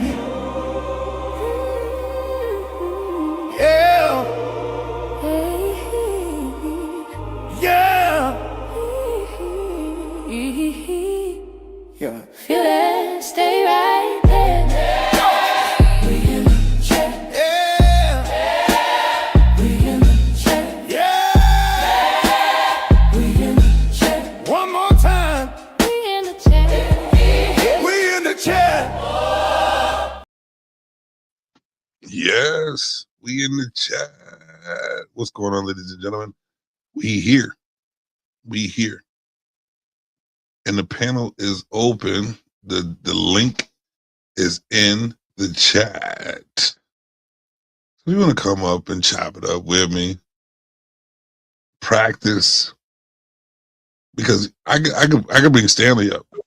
I can bring Stanley up, and he will test your emotional Stanley will test your emotional intelligence ASAP. First guest we got coming up here. In the building. What's good with you, my brother? What up, Savage? What's good, bro? How you doing? Man, I'm doing good, man. It's 12:30 on the East Coast, brother, and I'm still up. I'm supposedly I'll work tomorrow, but I ain't got really nothing to do. Hey, me neither, brother. And I'm on East Coast as well. 12:31. Yeah. So what do you think about the show? So I see you in there for a little bit. What do you think about the show? I think it's a great conversation piece and very educational that you speak about emotional intelligence with men and women. I mean, your emotional IQ is just what is it? Is it called? Is EQ? It's called EQ. My bad. My bad. Your EQ is just more. It's just as important as your IQ is when it comes to your social status, right? Facts. You know what I'm saying? If you know how to control yourself, if you know how to conduct yourself, if you know how to perform within social norms and social habits and all that good jazz, Right. it's more likely you will go further with people. I'll say that, right? So Yes. it makes, yeah. Definitely. This in all my life, like for me, I'm gonna be very honest. I get this anxiety type when it comes to talking to a lot of people, but I perform very well when it comes down to do it. And it does not seem like I'm not it doesn't seem like I'm like nervous or anxious or like standoffish. I adapt in advance because I'm reading the room. And if I was to someone wants because some people see me a different way, so they want to have a conversation with me. But if I make it look like if I make it difficult and strange or weird for them to talk to me, it probably will create an outcome that I would probably not be able to deal with or not want to deal with, to be honest with you. And what I've discovered was when I do that, I build better network with people. People see the strength because some people, a lot of people who are have a heightened emotional intelligence, see that I'm like, you know what I mean? Like I'm like, oh my God, so many people talk, and I continue to do so. They're like, you are very well spoken, and you also adapt to all types of people. I can talk to, even if I don't know the knowledge that they know. I can talk to the most intelligent people. I can talk to rich people, poor people. I can talk to people who are not even on a level that I'm at, or I'm not even on the level that they are at. I'm able to adapt to the conversation and get the knowledge or give them knowledge or just have the conversation, chop it up. I love it. It's great. And I wish more people could practice that, to be honest with you. I mean, if we're sharing up here, right? Ain't nobody. How many people watching? We got 7 right now. Man, depending who that 7 is, though, right? Some people be like, super nosy, listening and shit, and throw it up later, right? You know how folks is, man. That's all They right. funny like that. They funny like that. Let them do But it. when the pandemic hit, I was shell shocked. I worked from home, so I didn't get hit on the job. None of that stuff happened to me. I still had my girlfriend for the most part. But something about the isolationism involved with the pandemic really messed with my head. I mean, it really did. I mean, I lost the girl I was dating at the time. I was better off dumping her ass anyway. But still, you know what I'm saying? I was just not talking to her for, I mean, we talked about 2 or 3 months at a time. She was calling, I just wasn't picking up. I went ahead and got a psych, you know what I'm saying, a therapist, right? Talked to a therapist for about 6 months in that time. Got my head back on track, but I still had the remnants from it, right? The residue from it. Right. So that lasted me almost up to this year, believe it or not, Savage. You know what I'm saying? This is the first, I think, these are the first few months that I felt like I'm really coming out of my shell and getting back to me again, getting back to normal, right? Pre-pandemic, I was going out every weekend, chilling, drinking with my boys. Let's say I had a couple girls I was dealing with, all that good shit, right? Right. When that hit, it just something in my head just shut down. So You, it's like I get this horrible social anxiety sometimes, still to this day, right? This insane social anxiety where you hear things in your head like, say, oh my gosh, this, that, and the other, this is gonna pop. And I have to tell myself this is internal and that's external. Nothing bad happening to you on the outside. It's just your head on the inside that's telling you these things for whatever odd reason, right? yeah, You you know, know, understood about that though, because I dig it because I kind of went through the same thing. What I understood about that is that's where the change is happening. The understanding in yourself is happening. You're thinking that you are like the social anxiety because you lost that option of doing the same thing, and not like a lot of people go out, they party all the time because they have that option, but nobody sits there and takes the option to just sit at home and not like just be when they have that option just to sit home and make a different decision and just be by yourself. They don't test their mind to the point where like I'm not doing nothing for a whole week. I'm just going to sit here and be with myself for a week and understand myself. Force yourself to understand yourself. But there's so many options to do the opposite for you not to sit there and understand yourself that I can understand when things change that dramatically that it becomes that I'm socially awkward or I like it's hard to be around people because I went through that. But you know what I did? Understood that part as well. And I seen that actually we needed that. It was bad. And I feel sorry for the people we lost when that pandemic happened. But I think we needed that kind of restart to see where people really are and understand how we really were not communicating with people. Like, because when you're in a relationship, and before the pandemic happened, we were in a relationship, people were going to work, and you were able to talk to that person for a couple hours, go about your business. Talk to that person, go about your business. But now, when that happened, you were forced to have more time with that person to understand that person. And a lot of people broke up. A lot of people separated from their friends, their wives, their girlfriends, because now they got to really know the real them. And it was being hidden the whole time because nobody really took the time to have that conversation or emotional control to see what was really what with that other person because there was so much time to be away from each other. But I dig it. I dig it. You still there? yeah. I'd say this about it, Savage. I think a lot of people were overthinking it. Instead of enjoying that time with their partner and their friend, I think they were just too. There are so many people out here nowadays who don't know the flow of a relationship when you're with a woman, right? There's some days you don't say nothing but a couple things and you just keep it moving, even though y'all in the same house all day. You just ain't got much to talk about. You don't have to talk, right? Some Right. days you can sit in your room and watch football. You know what I'm saying? She want to come watch with you. That's cool. She don't. Well, the TV up front. Or I'll go up front and watch TV. You know what I'm saying? Or I want to go out tonight. You know what I'm saying? For a couple hours, step out, have a drink with a couple of my homeboys, go shoot some pool. Stuff like that. I think a lot of people just didn't know how to live with somebody like face to face like that on a daily basis, where they, you know what I'm saying, where you have to cope with that person, right? Right. And it ended up being a lot of breakups behind it because people didn't know how to really deal with each other, right? Especially on that intimate basis of saying it's just me and you right now. You know what I'm saying? We can go to the store, we can go to the park, we gotta wear a mask, we gotta do this and that, you know what I'm saying? But you can't go out, everything's closed, right? And it caused havoc in a lot of people's relationships. It caused havoc in mine, to be honest with you.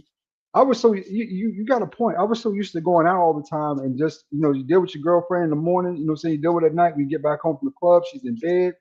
But you ain't dealing with her all day, every day, like consistently, constantly, right? Right. And when you are, you tend to start noticing flaws and overthinking things Facts. instead of just saying, okay, this, you know what I'm saying, shit, you know what I'm saying, this is mine, you know what I'm saying, I don't care how many dents it got in it, it's still mine, you know what I'm saying? That's my Right. shit. Instead, you start noticing the flaws, right? Like, oh, she got a couple wrinkles there, she got a little cottage cheese up on them thighs, though, you know what I'm saying? I ain't never seen that before because it's always been there. I guess you just never noticed it until you actually had to see it all day, every day, or see, or you know what? She's kind of, you know what I'm saying? She's a little, you know what I'm saying, mean or nasty, right? Right. She's always been mean and nasty. You know what I'm saying? You just never noticed it because you ain't been in a space long enough to kind of understand her. that caused havoc too. I say this, Savage, in this situation. I lost about a third of my sociability during the pandemic. I really did. Mm. Because we were all online, we were all doing the same thing. And I'm more of an extrovert, so I get out a lot, right? Yeah. I like to do stuff outside the house. I really do enjoy doing, like going to the park, I like playing football. I like going shoot pool. I like having drinks. You know what I'm saying? I like going watch the game. I like going watch stuff. I like doing all that stuff outside the house, right? Right. But during the pandemic, I lost that for a while to the point. I mean, and then let's be honest, this online thing can be addictive if you're not careful. For a couple of years, I was on here like every day. Now I work from home, of course. I'm still on here every day. You can find me if you look, Right. but not like that though, right? Where I was just glued to social media. I mean, all day, every day. So all that comes in accountability, right? I guess say it's kind of like getting the rust off. You know what I'm saying? True. It True. takes a True. while, right? Right. And I think it's all about expanding yourself, expanding like, yeah, you could be, if you know, like me, my whole thing is if you got the knowledge and you know these things, why are you limiting yourself from what you're capable of doing? Like, just like I said, like I was just saying, you're used to going out. If you have that option of going out, would you ever make that option of staying in the same amount of time that you went out? Push yourself on that before it even happens where you can't go out. Are you capable of putting your mind in that mindset of that I can just do the same thing at home and find things that are creative to keep my mind busy where I don't want to go out or drink? Have that control. You know what I'm saying? Be able to have the control in any type of situation, but put yourself in a situation to know that you have that control instead of waiting for it to just happen. You know what I mean? Because you know you have the knowledge that you're capable of doing it. But people, I see a lot of people, they just like, you know what? I have the option, so I'm gonna do it. Or like even like fasting. Nobody does that when they know that that's what you should be doing for diets, to healing your body and all that stuff. They're like, you know what? I have the option to eat, and so I haven't been pushed to the point where I need to fast. So let me just keep doing this, doing the same normal shit that I'm used to doing. You know what I mean? What I learned from my therapist was this, man. There's a healthy version of isolationism where you're alone and you're focused on bettering yourself, maybe studying, maybe working out, maybe this and that, where you just need to be alone to achieve something or goal, right? And there's an unhealthy isolationism when you're constantly by yourself all the time. That's unhealthy for your mind, right? Socially. But you still have opportunity. You still have your control where you can not let it get that way. You do. You have some level of control over that. You can't control people, of course. Let's just mention that. So just because you're ready to go out don't mean anybody else is. Right. You know, right? But you can still go out by yourself, you know what I'm saying, and just kind of chill at the spots you go to.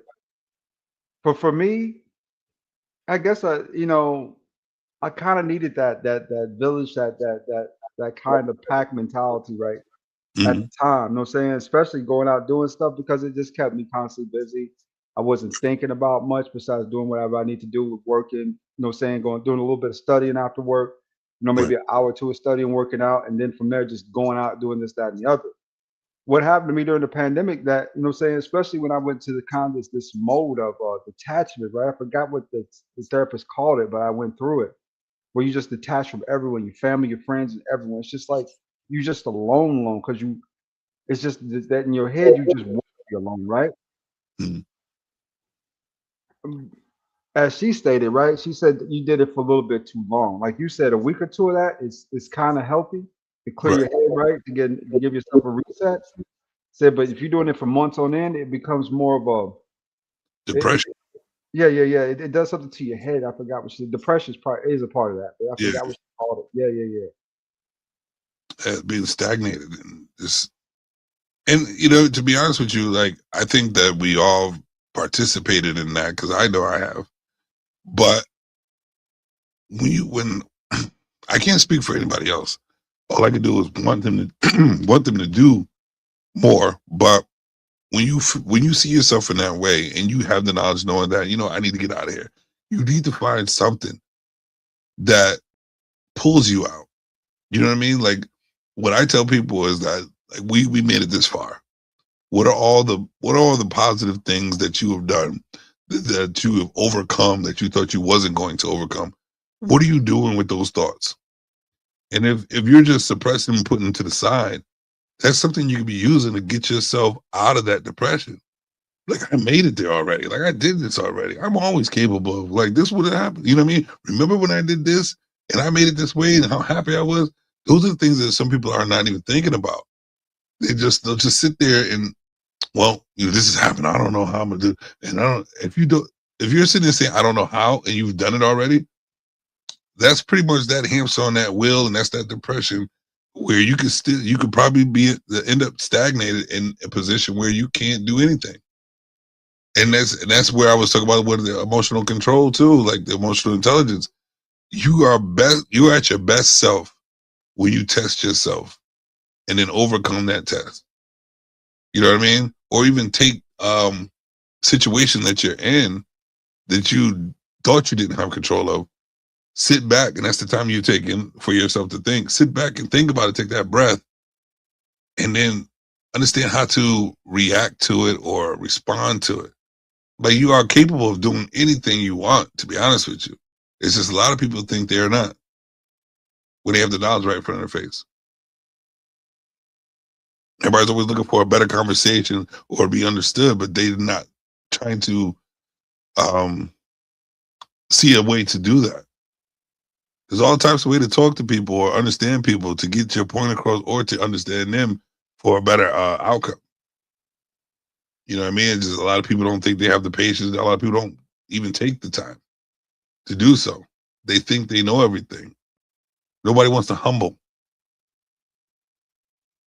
I don't know. I work every day on my mental.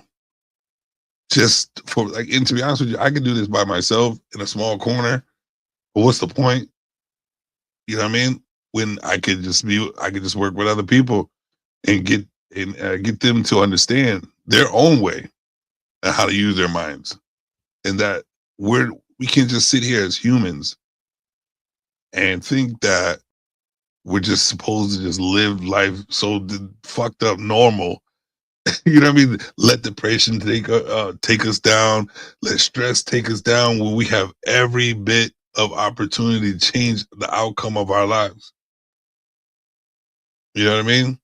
We complain about the shit. We complain about the shit that we set up for ourselves. Makes no sense to me. In my head, like for me, I forget stuff that I've done. I do it all the time. You know, right? If I achieve something, I just move on to the next thing. I don't even think back and look at it. I just say, okay, this is done, this is over with, and I'm on to the next thing. If you ask me a couple hours later about that exact same thing, I might not be able to give you many details on it because my mind's already moved on to whatever else I need to do. You know what I'm saying? And if you ask me a couple days later, I probably completely forgot. Like a couple days ago, right? I went out running. Do you know I forgot I ran that morning? I ended up running again because it's so routine for me, right? That I didn't even think about it. It's just instinct at that point. Right. So for me, it's like if somebody mentioned that to me a while back too, said, hey, why don't you make a list of all the stuff that you have done versus what you haven't done, right? Because you've done a lot more than you haven't. You know what I'm saying? You're a lot more productive than you give yourself credit for, right? When it comes to kind of doing stuff. Right. And I refuse to do it. I just think at the end of the day that'll hold me up. I don't want to get to dwelling on stuff I've already achieved. I like to kind of achieve what I haven't. For me, I don't know why, but if I dwell on something that I've achieved, it kind of changes my focus, right? If I just look at the thing that needs to be done, I just do it. Right, but it's also good. Like this, just like how do you feel about affirmations? Great, actually. Affirmations are pretty awesome. Yeah. Your affirmations are your achievements as well. You can use your achievements for affirmations too. So I'm not like you said, dwell on it. No, you just use it as a reminder. Use it at a time when you are down and you feel like you haven't. That's when they should come up. You know what I mean? Like, oh, you know what? I've achieved, and that's the motivation to make you start to help you start thinking more of what you're capable of doing. You had a goal, you completed it. You had another goal, you completed it. You know what? Now you got a goal that you haven't done yet. I know I can complete that. That's a confidence. You build that, you keep going. That shit, your body work for you when you do things like that. Like subconscious, like you said, you have something, you have a goal, and you just do it, and then you go on to the next. So you're already ready to, to motivate yourself to do better all the time. You just got to you have to remind yourself who you are, because a lot of things will happen. You forget who you are because it's a routine. You keep going. You have to remind your body that I'm still here. I'm still capable. That's like looking at the man in the mirror. Like, motherfucker, I'm that dude. You know what I mean? Because a lot of people a lot of people say some words around you. People don't understand like words and spells as well. And if you don't remind yourself of who you are, all you're doing is listen to the words around you, which can build that thought that you aren't good enough. You know what I mean? That you have to like perform for other people instead of yourself. You can't do for nobody until you're selfish. You have to be selfish to do for people. A lot of people use that selfish word as a bad word now. They even tell you when you're on a plane, save yourself before you save somebody else, because how you going to save somebody else if you don't save yourself? Makes no sense. So like we always want to praise something higher than ourselves. And that's what like keeps us, I think that's like a spell as well to keep us from developing our most powerful natural form. Is like to keep upping ourselves, to keep praising ourselves, to keep reminding ourselves what we're capable of doing. A lot of people keep looking for somebody else to do it. And then when they don't do it, it brings you down even further because that's what you thought you were supposed to do instead of praising yourself. Yeah, that's my I can agree with some of that. But everybody kind of does it different though from that perspective. Savage. Like for me, even when I had, saying the white gold and platinum rings, I always saw myself as nothing, right? As average. Mhm. I said, beneath all this crap I got on right now as a human being, am I really better than anyone else out here? You know what I'm saying? No, I'm just average. Right? I just happen to have some luxury items. You know what I'm saying? Right. I just happen to have a couple cars. I just have, at the end of the day, but I've always viewed me at my core as just an average dude, right? No more, no less. You know what I'm saying? Just a man, what's another man amongst men walking this earth. You know what I'm saying? Looking to achieve the same goals most men are looking to have, right? Right. It's a competition for those, you know what I'm saying, for those resources I have amongst all men. And that's the Right. way I've always viewed it, right? I never viewed a man as better than me, but I never view myself as better than any man either. You know what I'm saying? A man is a man, right? That's all due respect. Yeah. I understand that. I understand that. But what I also understand is what I've learned to know is that you can't really I don't think you can compete on or want to compete on a higher level if you don't see yourself better than people. You know what I'm saying? Like you got to know that there are people out there that you have morals where we should give, we should help out, but you should always know who you are and know that you're not on the same level as certain people. It's not saying that that you shouldn't treat them a certain way. It's just to know that I am better. I am. You know what I'm saying? On Yeah. that one, Savage, we sort of disagree a little bit. I would never, if you were put it this way, I know I'm doing a lot better than a lot of men, right, in life. But I don't view those men as less than me, not one bit. I just view myself as fortunate, right? Because I don't think I'm any better than anybody else. I think I just had a few more breaks, got a couple other things going for myself, was able to achieve a few more goals, and this is where I'm at, you know what I'm saying, versus where they're at. But I never view myself as better than them on the least bit. If that's what works for you, but the thing about it is, if you are in your form and positive and doing your thing, the other person is going to know that you're better than them anyway. They're going to feel that the way your chest is out, head up, and the way you walking in your form, they're going to see that shit regardless. So, are you willing to make that person feel better by tucking your chest in and holding your head down, just so they can feel some type of way? The way I see it is, you know, I never, like I said, I try not to be too haughty, right? Personally, you know what I'm saying? If a guy thought I was better than him, it was based off something I did, you know, right? That he saw. Like, wow, he just built something, right? You know what I'm saying?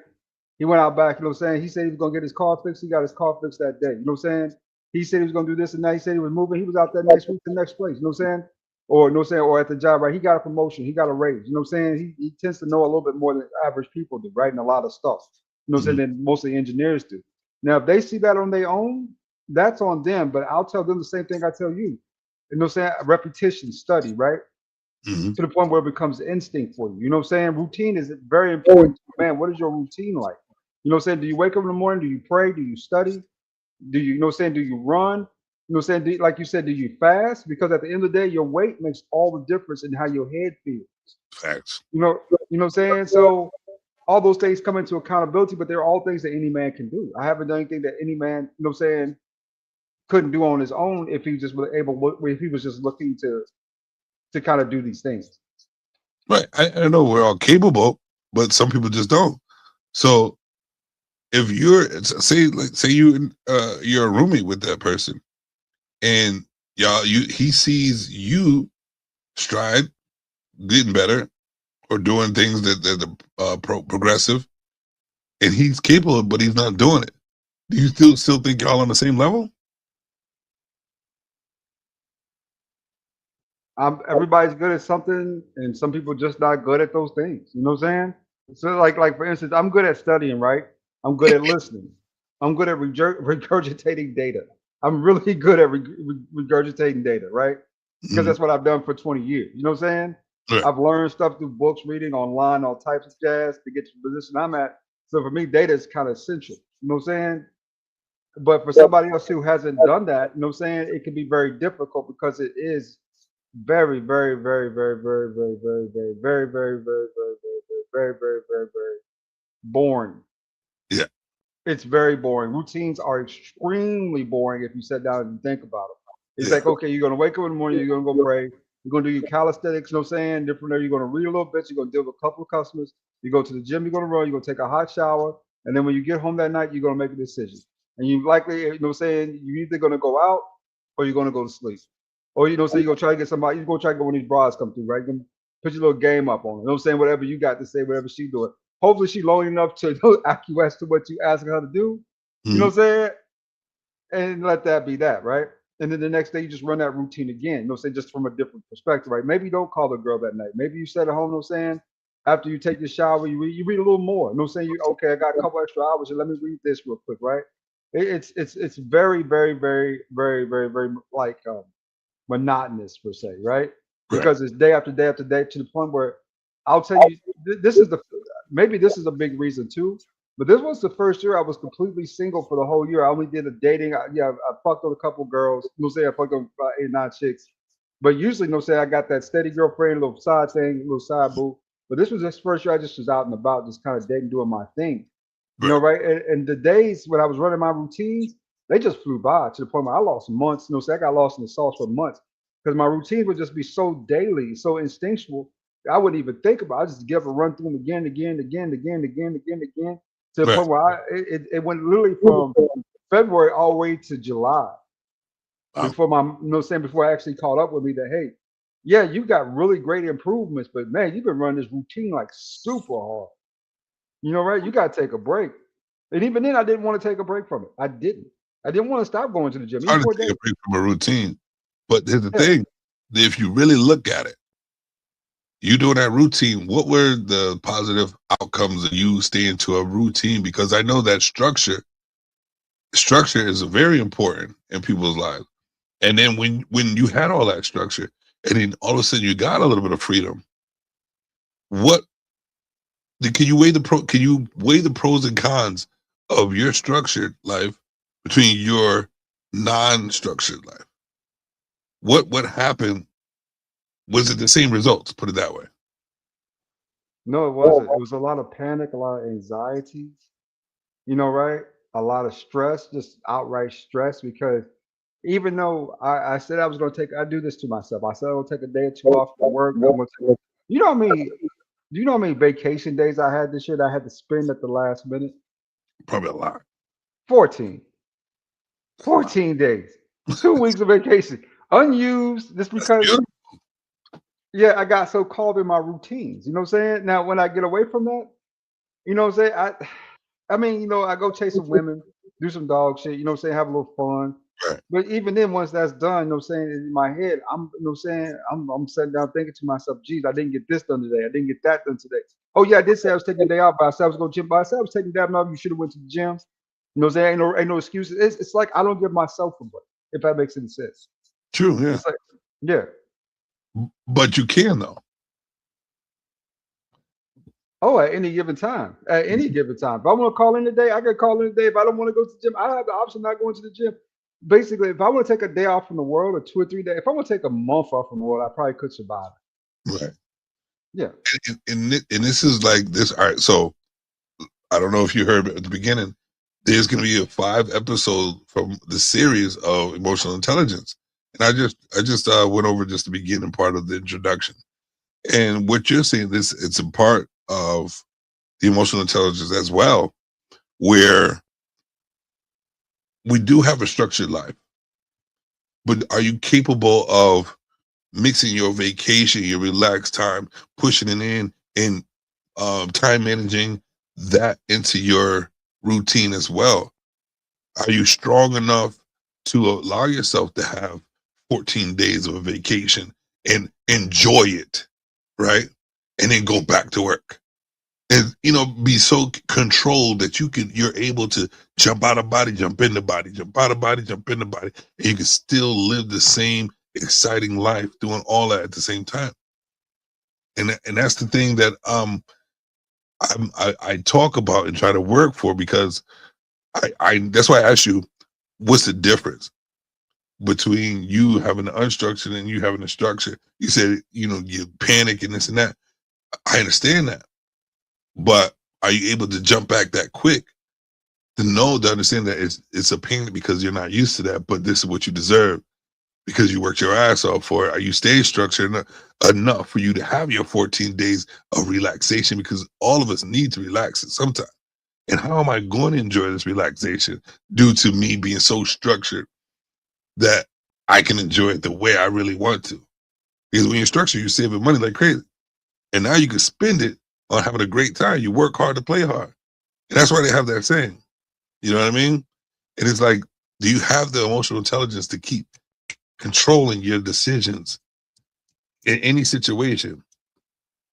You know what I mean? Like if somebody can say a couple words that you know is triggering, you take that breath. That's not even triggering because I'm not even that person. You know what I mean? So now I'm above it already because they're looking for a response. And they're not going to get the one that they want. And now you have all control of the whole situation. You're like, whoo, now I see you before you see me. Or I know this situation before it controls what it used to control. You know what I mean? That's the enhancer. That's what I'm trying to get people to enhance, and want to enhance their mind, knowing that they're capable of doing any possible thing, but not worrying about it at the same time.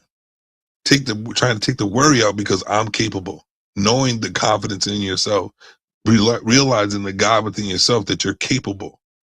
You know what I'm saying? And because I know that stress kills, and the less stress is the more knowing. The more you know, the less stress you are. The more knowing what you're capable of, actually, the less stress you can change in your life. Natural research, that type of shit for me. What say you? No, I don't. To me, after sitting around for 2 or 3 days, I've done everything I want to do. I don't have a lot on my list like that. You know what I'm saying? Unless I'm traveling or something. And even then, I get bored on vacation, Savage. I get bored on vacation. I'll be like, damn, let me break my laptop out, see what the hell's going on at work, right? I'm tired of this beach. You should get on my nerves. You know what I'm saying? I want to get back to work. And it's I dig it. But guess what? You can develop something else. Like we limit ourselves so much, man. Like I thought, all right. So I used to draw. I used to draw constantly every day, like 6 pictures a day, right? And they were nice. And my mind would go so crazy that I could just draw anything just because of just for the images in my head. I got to the point where I was working so much, doing so much, I lost my imagination. I lost even how to draw. Even this, remember the tree with the clouds and the sun? Couldn't even draw that anymore because my imagination was just, I need to work. And then it kind of put me in a depressive state because I know that this is what excites me. This is what I started from. This is who I really am. And then I had the time. I was forced to have the time, to be honest with you, to start drawing again. And that opened up my mind to like, why am I limited? Why am I just focusing on working all the time and doing the things that other people tell me to do all the time? When I could make time for this, I can make time for that. You know what? I'll work my ass off to have the vacation to do that. I'll be structured to have me 14 days. And you know what? Since I know how to have structure, I'll structure those 14 days to be the best 14 days ever. I'll take 2 days to sleep all fucking day to be up to do some things that I wanted to do, some things that I need to do, some things that I haven't done. I mean, roll the book and just pick something. I'm about to do it. Be a yes man that whole 14 days of shit that you ain't never do before. And make the whole 14 days worth it. And you can go back to work like, you know what? I want to work even harder because I can think about the wonderful things I did for them 14 days. And I'll be excited about being at work because I made sure those days were so exciting. It's ridiculous. And I'm going to do it again. There's the motivation just to be alive and want to do more. And your body will end up saying that, you know, I'm going to do a better workout. And this time I'm going to work out, run, and draw at the same. You know what I mean? It's just that dopamine for positivity could work in so many different ways. Like it could heal you mentally and physically just to be on that path of that. You know, my friend stays on my ass about that too. My homeboy, he's like, bruh, he's like, you like a machine. He said, yeah, you got a couple people, but he's like, you constantly glued to your laptop. You constantly doing this. We go to the bar. I'm constantly on my phone, checking my emails, my messages, you know, stuff like that. He's like, man, you got to, you know what I'm saying, take a break from that shit at one point. He said, man, he said, you too into that, you know what I'm saying, that one thing, right? Mm-hmm. You know, and so we talked about it, right? I said it's just my natural instinct to do so. My daddy's that way. He loves to work too. He loves going to work. He does. He gets up at 4 o'clock in the morning and gotta be there till 6, an hour early just to pour his coffee and to see who's late. My daddy literally said from the time clock and see who's late. He literally said that till 6 o'clock on the dot to see who's late. You know what I'm saying? That's how he is. Wow. Nothing wrong with that. Nothing wrong with that, man. But what it is though, what I see is that when we think we're forced to do something, we find a way to make it mandatory. Mandatory, yeah. Like, man, I don't know, like go early. Just, you know what I mean? I don't know, just like different things, decisions to make, just to make your life easier or more exciting, or, you know, just to, more understanding of who you really are. You know what I mean? Because we sit there, we always think that we're supposed to have to. Those words, I learned early that I need to, like, I know that they're used, but I can't let them use me. You know what I mean? You should be, you have to, you're supposed to. I don't have to do a motherfucking thing but what I feel like doing. I know there's consequences, but guess what? Guess what? There's consequences to everything. And then I'm going to take the best route for the least a bit of consequence so I can live my life free enough to be happy that I'm alive. You know what I mean? I know what misery feels like. I know what depression feels like. I know what just the feeling in the clouded mind to think that you're not capable or you can't make that decision because somebody else might make, you might think that somebody else may look at you a certain way. I could care fucking less. You know what I'm saying? And once you stop caring about other people and not really stop caring about people, stop caring about what they think about you and building anything you want, your whole mind, everything starts to change. Everything starts to change. And trust me, I know a lot of it because I'm doing it. Like I get things, to be honest with you, I'm one of the richest, brokest motherfuckers in the world. Yeah. I'm one of the rich, mentally, I'm rich as shit. And when I walk around that way, I get opportunities thrown at me. I get things given to me that I've never even expected. And it's all because of my positive aura and knowing that I'm just me. I'm him. And when people think that I'm not. And I don't need to be him to people. I'm him to me. And then the proof of me being as positive I am, the proof is what I get, the things that the people that surround me, the people that want to be around me, the positive things I get, even seeing the negative too. It's right out front. So I get to pick and choose a better than fork down the road because it all presents itself to me because of the way I roll. You know what I'm saying? Yeah. It's a beautiful world to live. Somebody give me a boat, bro. a 30-foot sailboat. Really? Bro. They gave you a boat? I had the best summer of my life last summer. Wow. I mean, I might be able to rent a boat, but them run about, especially talking about 30-foot boats, those run about $2,500 a day. Easy out by the river. You know what I'm saying? By Chattahoochee. You can get a boat, yeah, but it's gonna run you about 35, you know what I'm saying? Maybe 50, depending on which one you get. Sometimes $7,500 a day. But that's for the rich niggas though. You know what I'm saying? You like them yacht parties, right? We were But close to the yacht parties.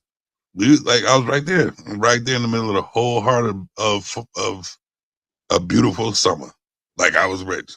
And I had a job. I paid for the slip. I lived on the boat. Had a great time. I threw parties on the deck. I'm a regular dude, but I look like it looked like I was balling, nigga. And it wasn't, and I didn't care about that, like the look of balling. I don't give a fuck about that. I just knew that I could make a decision and have the best time of my life every single day. Every single day. You know, because I'm like losing a lot. You don't want to keep losing, but you know you're gonna lose regardless. So live.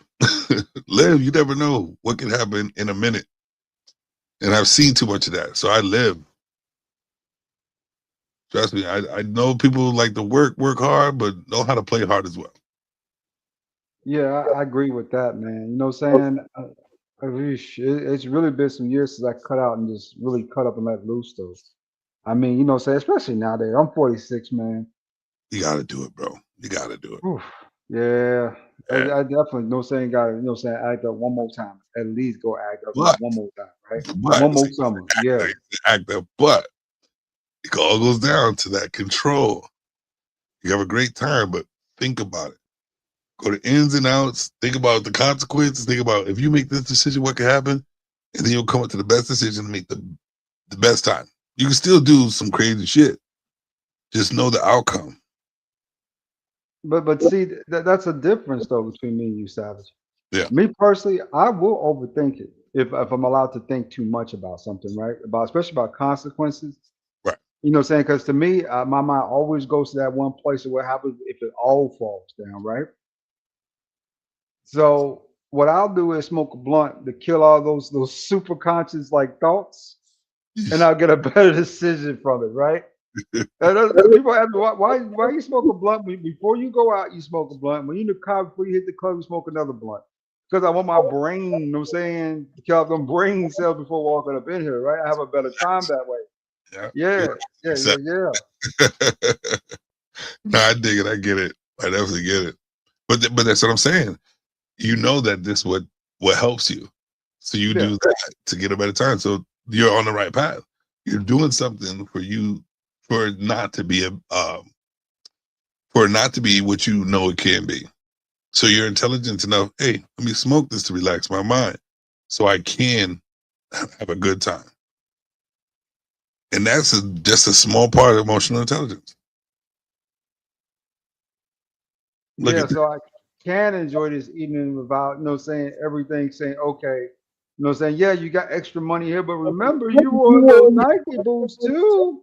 Those cost $750. If you go into the club tonight, you're gonna spend $120 on drinks. You're gonna be short. And that's when I smoke that blunt. I roll it tight and I hit that shit hard.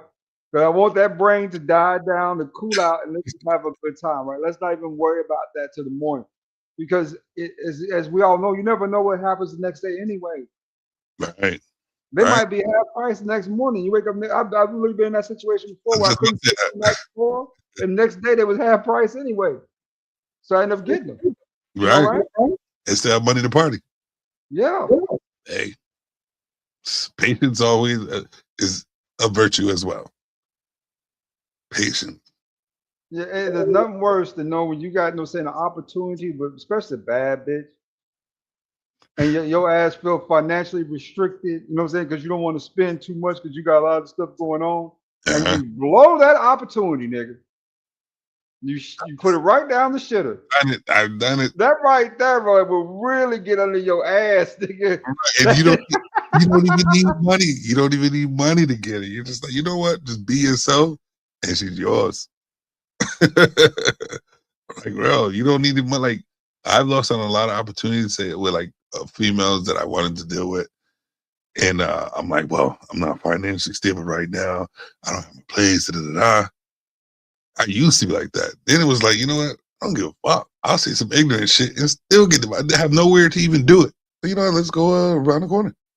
You know what I mean? And that experience right there is just like, boom. I did that without what I thought I needed. So what else am I capable of doing? Like, But see, Savage, that's a whole mode though. See, when you get in that big game kind of winning mode, you know what I'm saying? When you playing chess on real levels, you know what I'm saying, in your head, when you really playing chess and not checkers. Because we both switch between both. People won't say it out loud. People say they play chess. No, you're not playing chess all the time. Sometimes you're playing checkers, sometimes you're playing chess. When your mind finally getting that win mode, when you ain't trying, see, that's a big problem, especially with me sometimes, right? Sometimes I'd be simply trying not to lose instead of trying to win. Have you ever thought about, I know I'm going to lose, so enjoy the win? Yeah, I try to break even, right? You know what I'm saying? Situations to say, okay, if I can break even, I'm straight. Instead of saying, how can I use this opportunity, you know what I'm saying, to throw the big ball downfield, right? Yeah. Throw that game winner. You know what I'm saying? And that requires a certain amount of risk, which requires a certain amount of heart. And living You is right? You got to have a heart of a conqueror, you know what I'm saying, to conquer, right? You got to have it in you. But you also got to realize that you can build it in you. You also got to realize reality is reality, and you can't stop. You're not going to be able to stop it. You can build as much as you can, but if it's your time for fly, it's going to time to fly. If it's something going to happen, it's going to happen. But you can have the control on how most of your life is going to happen. The shit that's going to happen to you while you're trying to control is the shit that's going to happen to you regardless. So you just got to live regardless. You know what I mean? Just make the best decisions of what you feel like doing, and just do it. Like, there's a lot of things that are going to hold you back. A lot of things that are going to hold you back. But it's like, you know what? I've done this. I'm willing for this type of risk because I know it's not going to end up in an outcome where it detriments my whole life. But this is risky. Let me go kiss this girl on the face. that might change your whole life, nigga. For real. She come get your ass about there. But then again, though, it might work. There you go. It might work, and that's the thing. Like, are we willing to just keep making decisions we're gonna miss out on shit? Like, a man's life is taking a risk. That's how we learn everything. All right, put it this way. How many little kids you've seen them spoiled as shit because they ain't never gone through shit or never had no discipline? And they'll never survive. They don't know how to take no risk because they're spoiled. They don't even know what a risk is because somebody's always got the coddling them. You know what I'm saying? They don't know how to survive in the real world. You need to fall and not have nobody pick you up. You need to know how to get the fuck up while you're bleeding. Go get your own goddamn Band-Aid and cover your shit up and keep playing. And you don't realize, you don't understand that till you do that shit. And we have to remember, we still were kids, and we had a fucking blast. You know what I'm saying? So, and we just did shit, and we learned from that. We learned that this decision we made was we shouldn't do that again. But I had fun, so how am I do this? Making a different decision, a better decision, but I still want to have that type of fun. How am I get the same adrenaline off of having good fun, safe fun? You know what I'm saying? We have to like keep that inside of us. We can't lose our imagination. We can't lose that opportunity to work our ass off, to play and have a good time, that comfortability within ourselves, because we're always stressed out. Oh, this might not work for us. The next move might not work for us. Oh, da, da, da, da. And you start feeding that stress. Next thing you know, you don't want to do nothing. As an adult, I guarantee you don't want to jump in a pile of leaves anymore. Why? Because we know that leaves got ticks and ants and shit that can bite you fucking skin. When we was kids, we jumped in that motherfucker and nothing happened, did it? We had a good time in the fucking leaves. But now it's like, damn, you're missing out on fun or missing out on something to excite you when the world is such a bad fucking place that we stay in that fucking little ball of misery just to keep ourselves safe. And we want to be safe as much. You don't do nothing. That's misery. And you know what? You hear it all the time, but it's got some truth. You know what I'm saying? Comfort is the enemy of growth. You know, right? Because at the end of the day, you don't grow when you're in total comfort like that. You know what I'm saying? When you make yourself a little uncomfortable, you know what I'm saying? You ain't got to take yourself and go homeless and live down there, you know what I'm saying, on Peachtree. You ain't got to do all that. Right. But step up to the next level. You know what I'm saying? See what it's like up there. See, can you maintain up on the next level, right? Yeah, you're going to have to grow regardless. Yeah. So see if you could grow. Like, test, like, push yourself. Because why? Like, if you stay stagnant, you never know what you're really capable of doing. Like, you really get, like, you are passionate about something, push that next level of that passion. Do this shit. They're on some real, man.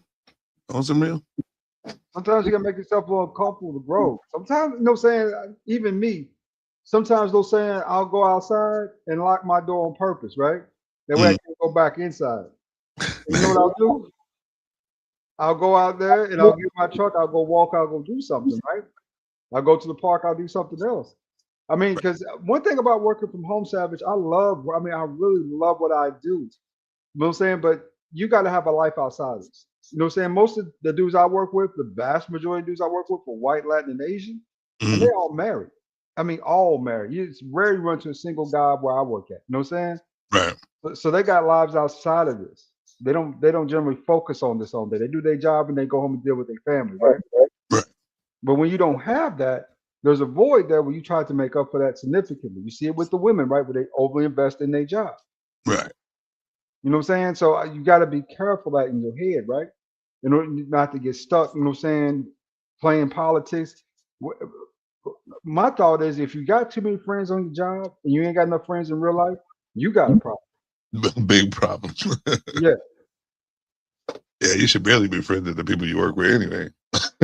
They'd like to hear, and not unless you're trying to go to a different level or something, you know what I mean? Like, black ass out. Good. Yeah. You know what I'm saying? His ass was away for a whole hour and a half yesterday. I saw him yellow. He was yellow, you know what I'm saying? He was mellow yellow. You know what I'm saying? I dig it. Yeah. Insane, man. I just think that people waste their minds. They waste their minds, they waste their bodies, they waste their opportunities to do better or want more for themselves. You know what I mean? And then we always complain about what we set ourselves up for.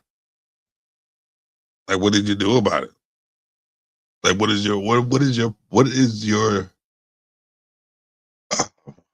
how are you part of that situation?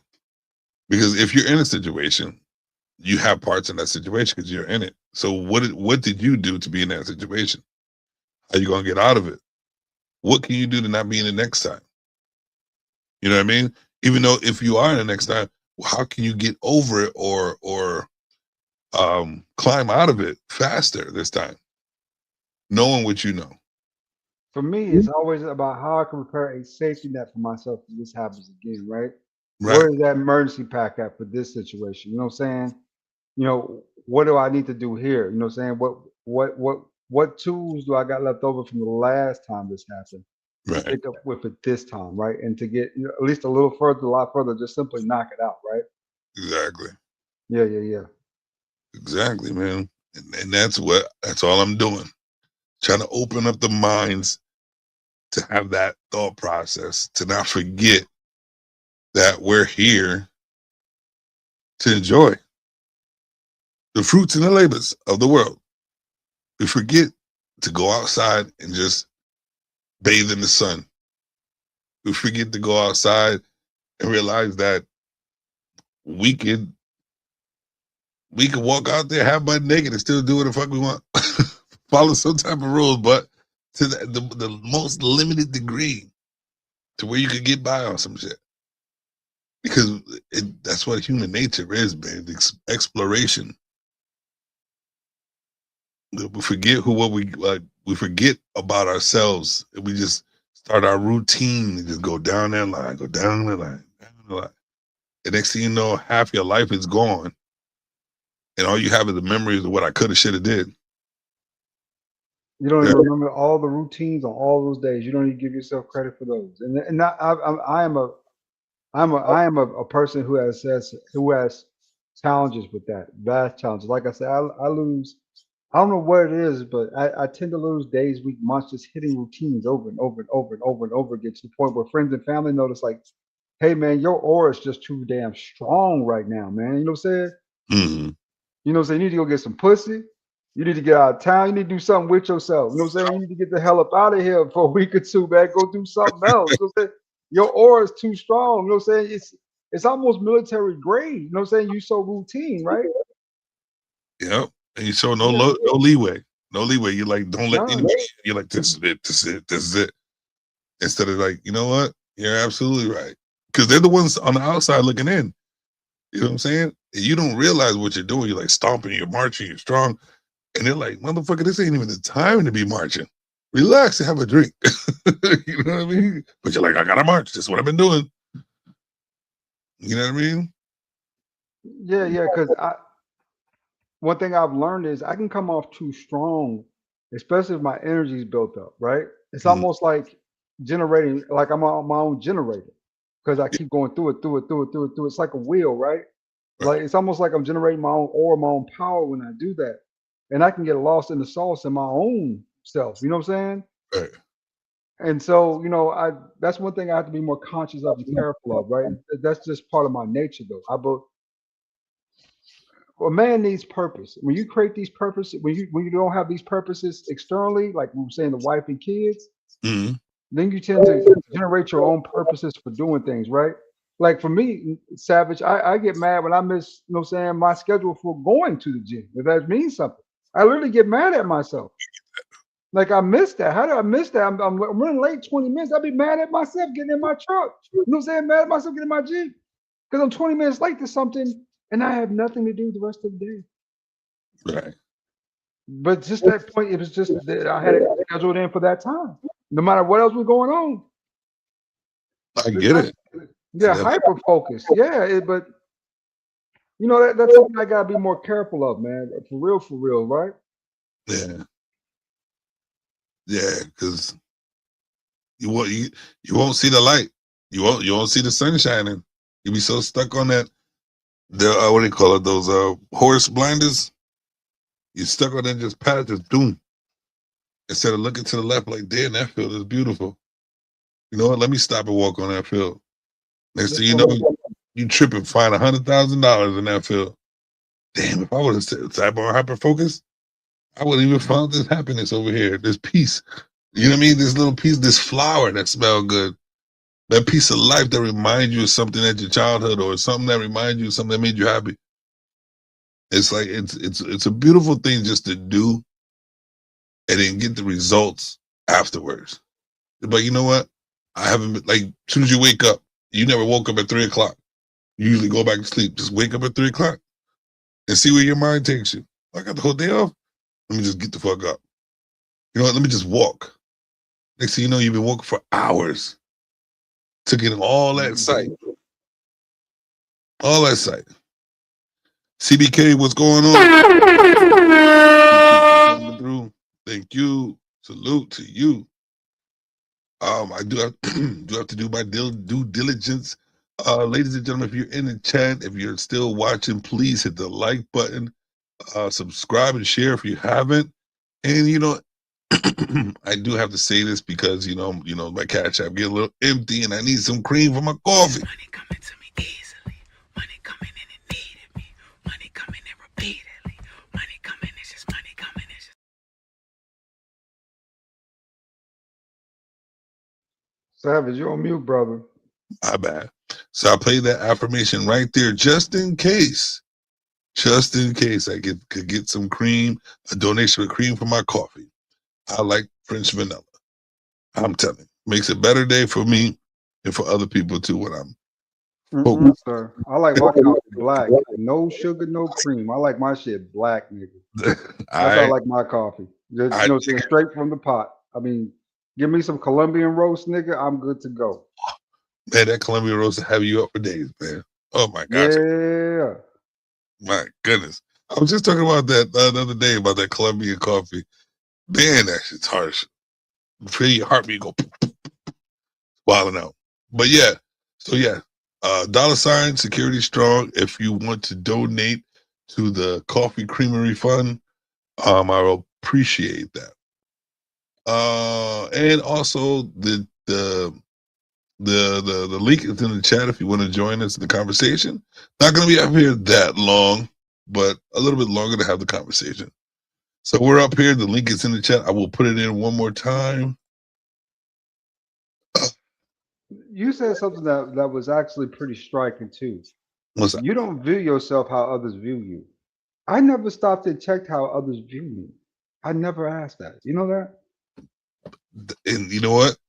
It's a rude awakening to have a conversation with someone that wants to be honest with you how they see you and the difference. You know what I'm saying? Like, it's a big difference, bro. It's a reality check. And if sometimes, depending on the person that's talking to you, or depending on the situation you put yourself in to understand, it might fuck your head up because you're not as strong as you really think you are, or what it seems like. You know what I'm saying? And sometimes when you talk to people, you may think you're saying the right shit. They see it a different way. And you're like, damn, I didn't even think about how that person even sees it when I said this. But to have like the mental capacity to remember and pay attention and observe yourself, you can really critique yourself in ways where you can adapt to a lot of different things, just like this. Your wit gets quicker. Your responses get quicker. Your understanding is a better understanding and quicker to understand. And you'll surprise yourself. You know what I mean? Like, a lot of people forget what your natural common sense is all about. A lot of people have lost common sense, and that's why they're not capable of communicating. You know what I'm saying? I'm losing my voice. I think these niggas on the internet too much and made them socially awkward. You know what I'm saying? But I think it's a remnant of the pandemic too. But even before then, niggas was socially awkward. You could see them out and about. You just never thought you'd be one of them, right? Like, damn, that nigga's weird. You know, right? Get his ass up out of here. He come over, I move. You know, that type of shit, right? Yeah. As time goes on, though, when you find yourself in that same position, when you become socially isolated from people that you know, and for a while, right? And you go back, you get back in your groups again, and you feel as if you're feral because of how you talk, how you walk, how you behave. You know, right? It takes a while to get that back into civility because you have to almost relearn that new skill, right? Especially according to the new social norms that are out. It's not like the 90s social norms, you know what I'm saying, the 2000 social norms where you can do certain things and it's A-okay, people know what I'm saying with it, right? It's cool. It's funny, it's live, it's real. Nowadays, a lot of those things, man, can work against you. So that's one thing I'm still kind of picking up on, right? A lot of the new social nuances, you know what I'm saying, in society. So it's a lot of work. I'll tell you that, trying to figure out some of this stuff, especially on your own. Hmm. But you know, what I'm saying, I guess if it gives you better outcomes, I figured it's probably worth it, right? But Yeah, yeah, and I'm a fan of listening and observing as well. So if I know, if I all right, so if I went out after like being alone for a long period of time, and I seen the awkwardness in certain things, or if like things came back to me where I'm feels comfortable doing this and that, I know what position to put myself in because I'm always thinking about myself, how I am, how people are, and what the outcome could be, which helps me develop a better time going out, even though I feel socially awkward. Like, I don't mind talking to people. I know what to say. I watch them first to see if it's okay, but I always have my back against the wall just in case. And I develop from there. I'll venture out if I feel a comfort to the left. You know what I'm saying? I'll look at the right. If I feel comfort to the right, I'll go there. I'm always looking for an opportunity for comfort. You know what I mean? Even though I'm uncomfortable.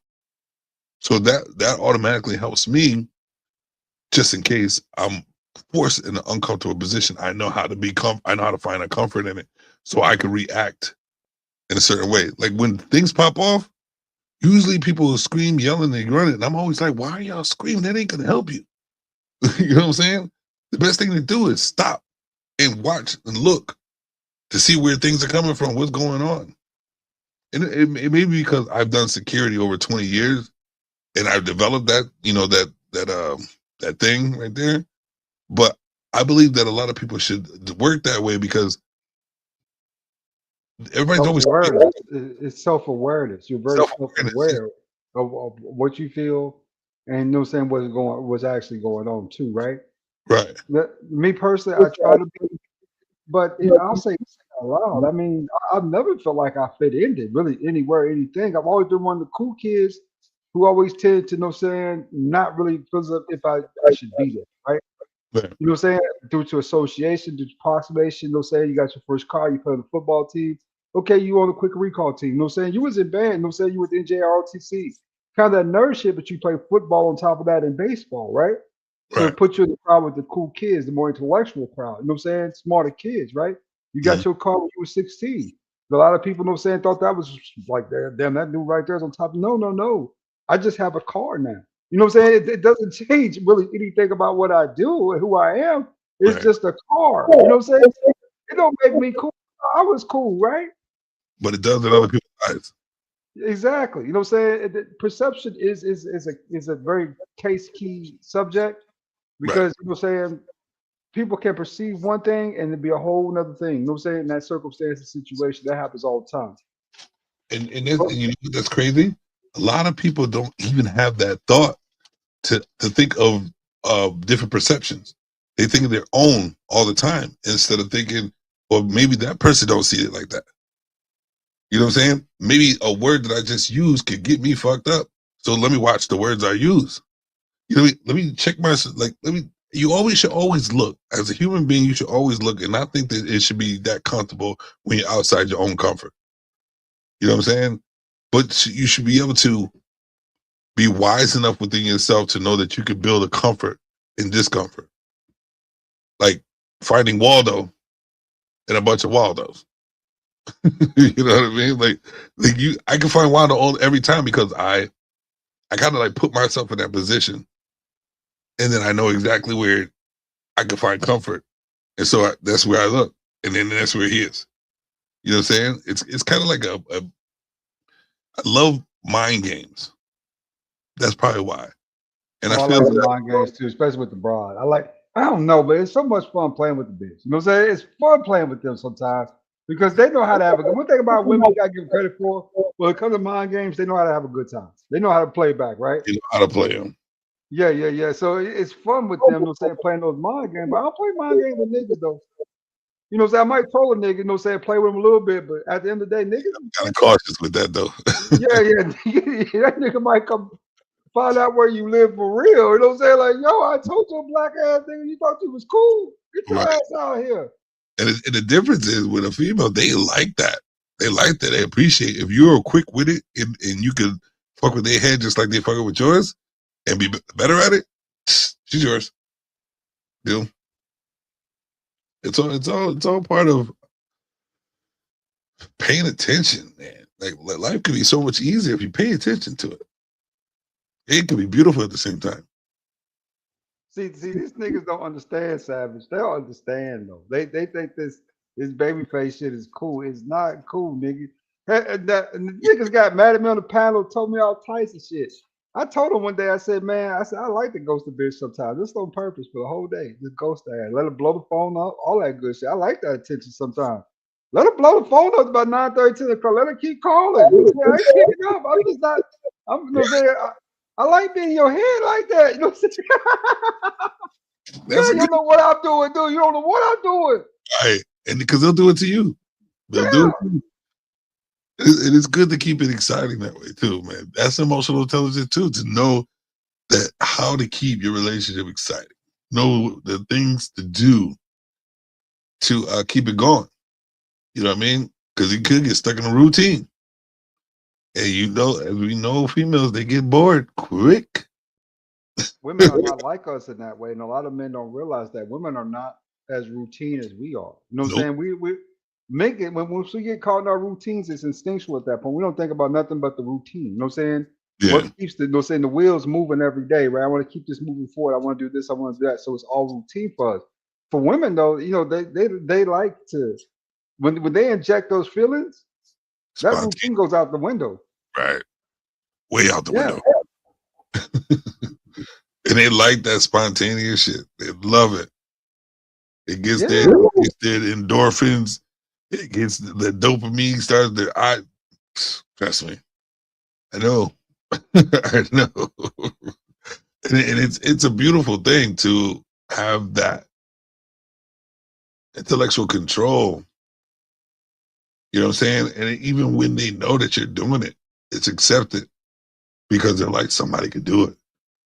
Somebody isn't. They see you're intelligent. And trust me, women ain't stupid. They want that. They need that. They want to feel stupid around you. I've had a girl say that. I like being dumb around you. Like, I'm smart, but I like giving them being dumb because I'm comfortable with you. You know what I'm saying?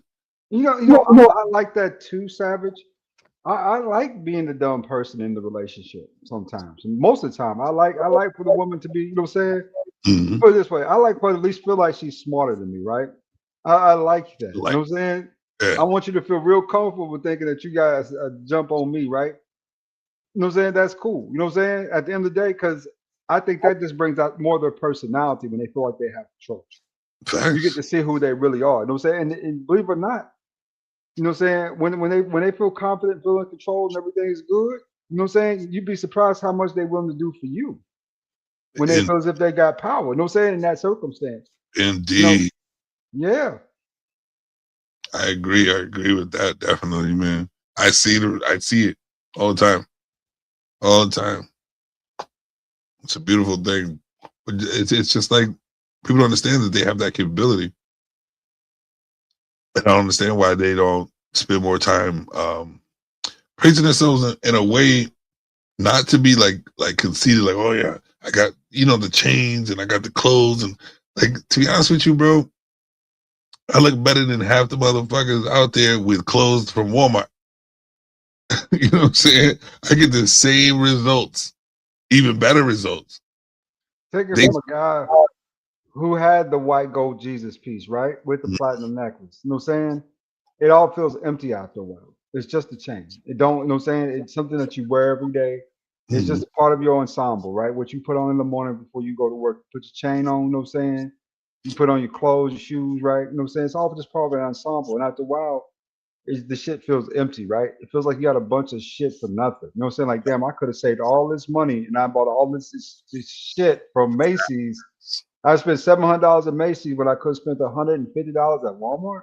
You know, you start thinking that way after a while because you think, damn, you know what I'm saying? I got all this nice shit, and I wear it. You know what I'm saying? When I go out, I do stuff in it, but You know, it's just more nice shit. You the prettiest nigga at the club. You know what I'm saying? That's all it is. You know what I'm saying? You the prettiest nigga there. Bro, Which don't count for much. It don't count for much. You know what I'm saying? You the pretty unless you're there looking for other niggas, you know what I'm saying? It don't really mean shit.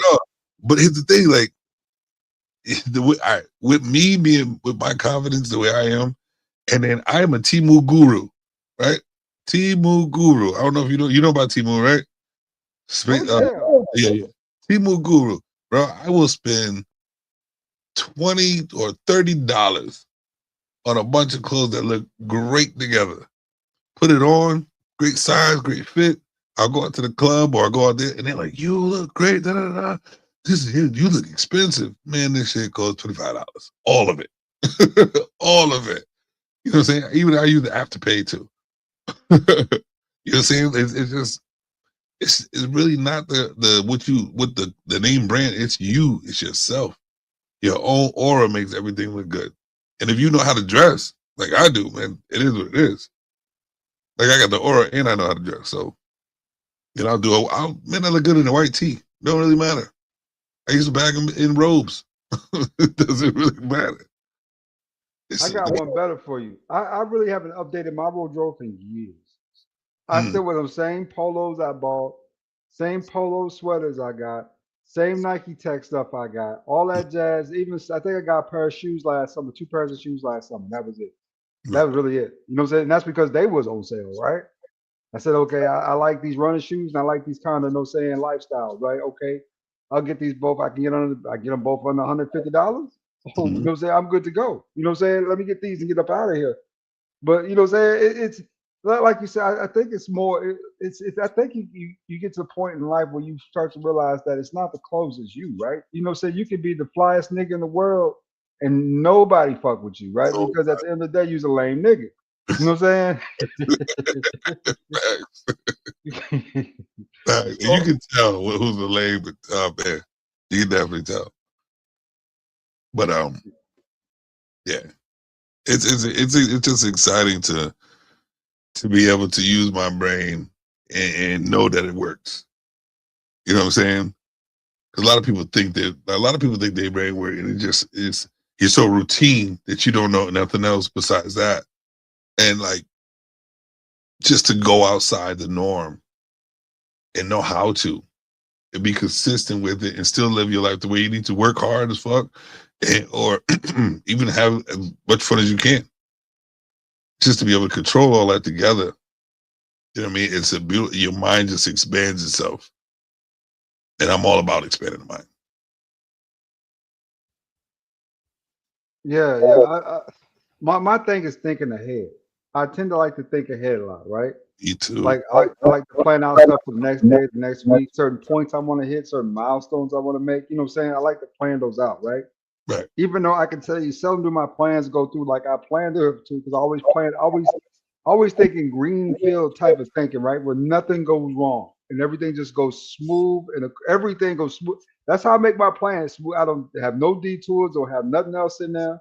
It's just, you know what I'm saying? And when, you know what I'm saying, I do that, and a lot of times what I find out most time there's always a detour. You know, there's always something that changes, right? Yeah. Yeah. But that's the thing. If you know that, that's why what I start off with, if I do make a plan, because I know that life ain't always gonna be the way you want it to be. So I know that if I'm gonna make a plan, which might detour, but I want it to be like a legit plan, I'll save strategic and planned plans for the things that really matter. Like a trip. Like how to plan a trip to get all the hotel and the flight. That's the stuff I'll really plan. But then I'll plan for unplanned on the trip. Like maybe I got 5 underwear for 5 days. I'll bring 8 just in case. You know what I mean? And or a shirt. I know it's gonna be hot up there, but guess what? It might rain. Bring an umbrella and a long sleeve shirt. You know what I'm saying? Just like when you know something, you prepare yourself for an outcome that can be what it is. And then I guarantee you'll be prepared for results. It's just a growth in your head that you don't understand. Subconsciously, your mind grows from the decisions you make. So if you're preparing yourself, your body's starting to prepare itself for being prepared. Your mind starts preparing itself for being prepared. And if you continue with that, it's automatically, well, start thought process, well, maybe this might happen. So let me prepare for this. You know what I mean? Oh, maybe somebody might make the decision for doing this, and I didn't. I wouldn't like it, but wait, let me be prepared for it. You know what I mean? I'm just saying. Yeah, I over prepare. That's the problem. I over prepare too much. It's damn near 80 degrees outside, and I got a jacket in the back seat. Just in case I walk into someplace cold where I need a jacket, right? You ever think of being unprepared on purpose? Yeah, shit, you got there, I just walk out there with nothing, not a damn thing. You know what I'm saying? And see what happens. Yeah, there you go. And then you're prepping your mind for being on point because you don't have all the things you need. Because to be honest with you, sometimes we are forced in those positions not having what we need, but we get out the mud, we survive through it. You didn't have a shirt, but guess what? I saved a couple of dimes here and there, and I can get a shirt, and I survived on this cold day because I did this. Or I talked to somebody when I didn't regularly. I don't go to talk to that person. That person offered me a sweatshirt.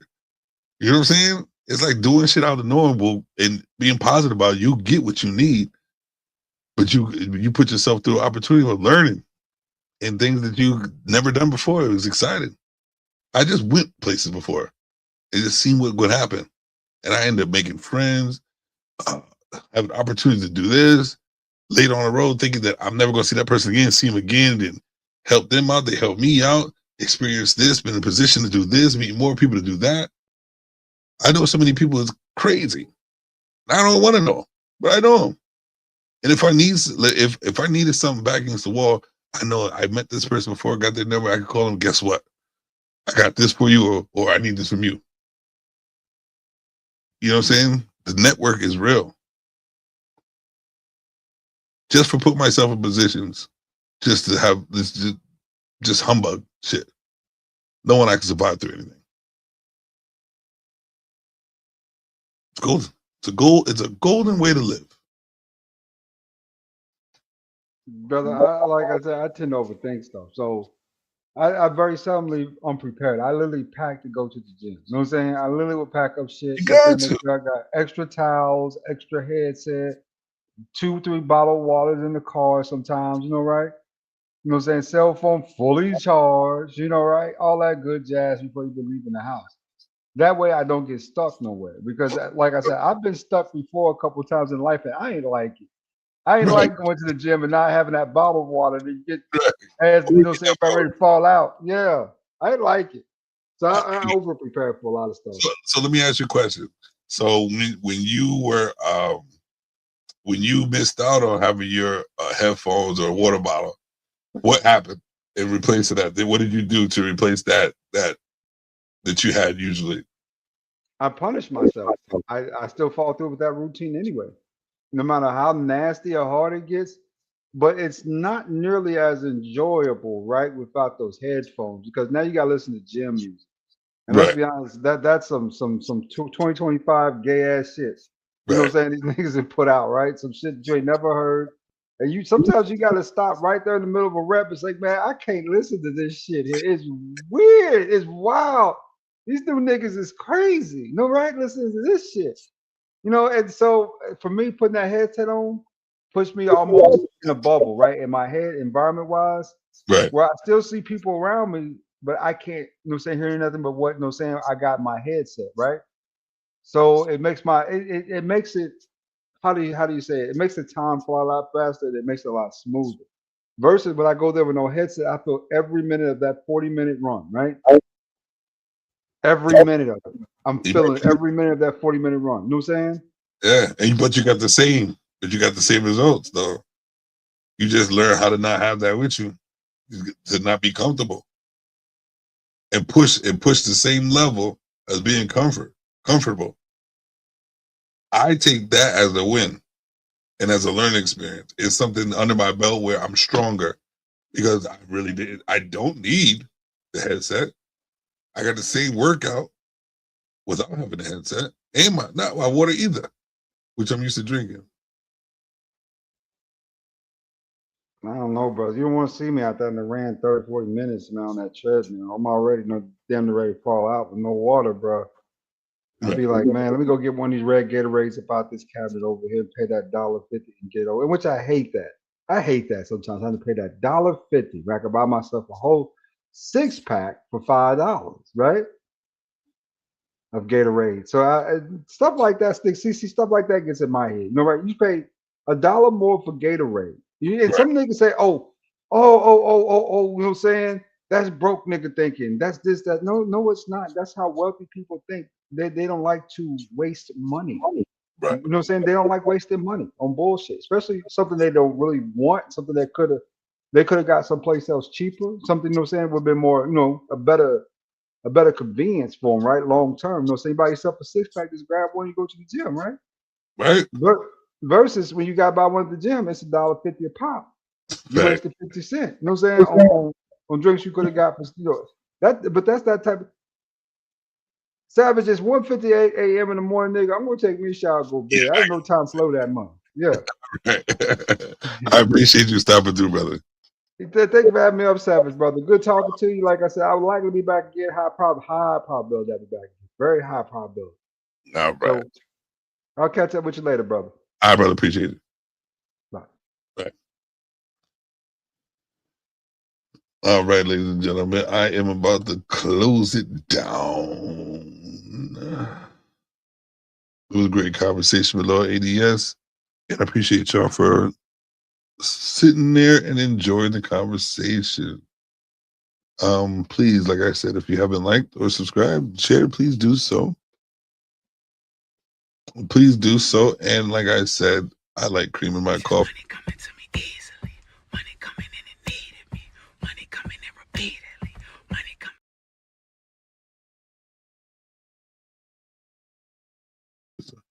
Oh, so get to unmute. Hit that cash app.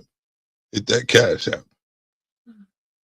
All right. And I guess it's time to go. I want to play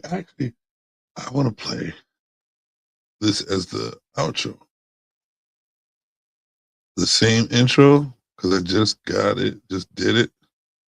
So I will do that again. Nope. All right. I will check y'all later. They needed a name for the pressure, so they gave me one. Not a man, not a citizen, condition. You don't know what it's like being savage. Built in the system designed to damage. They call my breath a threat, my walk a crime. Then clock my pulse like I'm out of line. You don't know what it's like being savage. Every step monitored, every habit. They made the cage, then blamed the rage. Stamp my name on a wanted page. I learned discipline from surveillance. Silence sharpened into a weapon. They don't hear words, they hear defiance. So I speak in movement and presence. Papers say free, reality say control. Freedom on loan with an interest hold. You step out the script, they cut the lights. Say act right or forfeit your life. I see mercy replaced by procedure. Pain filed under non-factor behavior. I ain't angry, I'm calibrated. Every move cold, recalculated.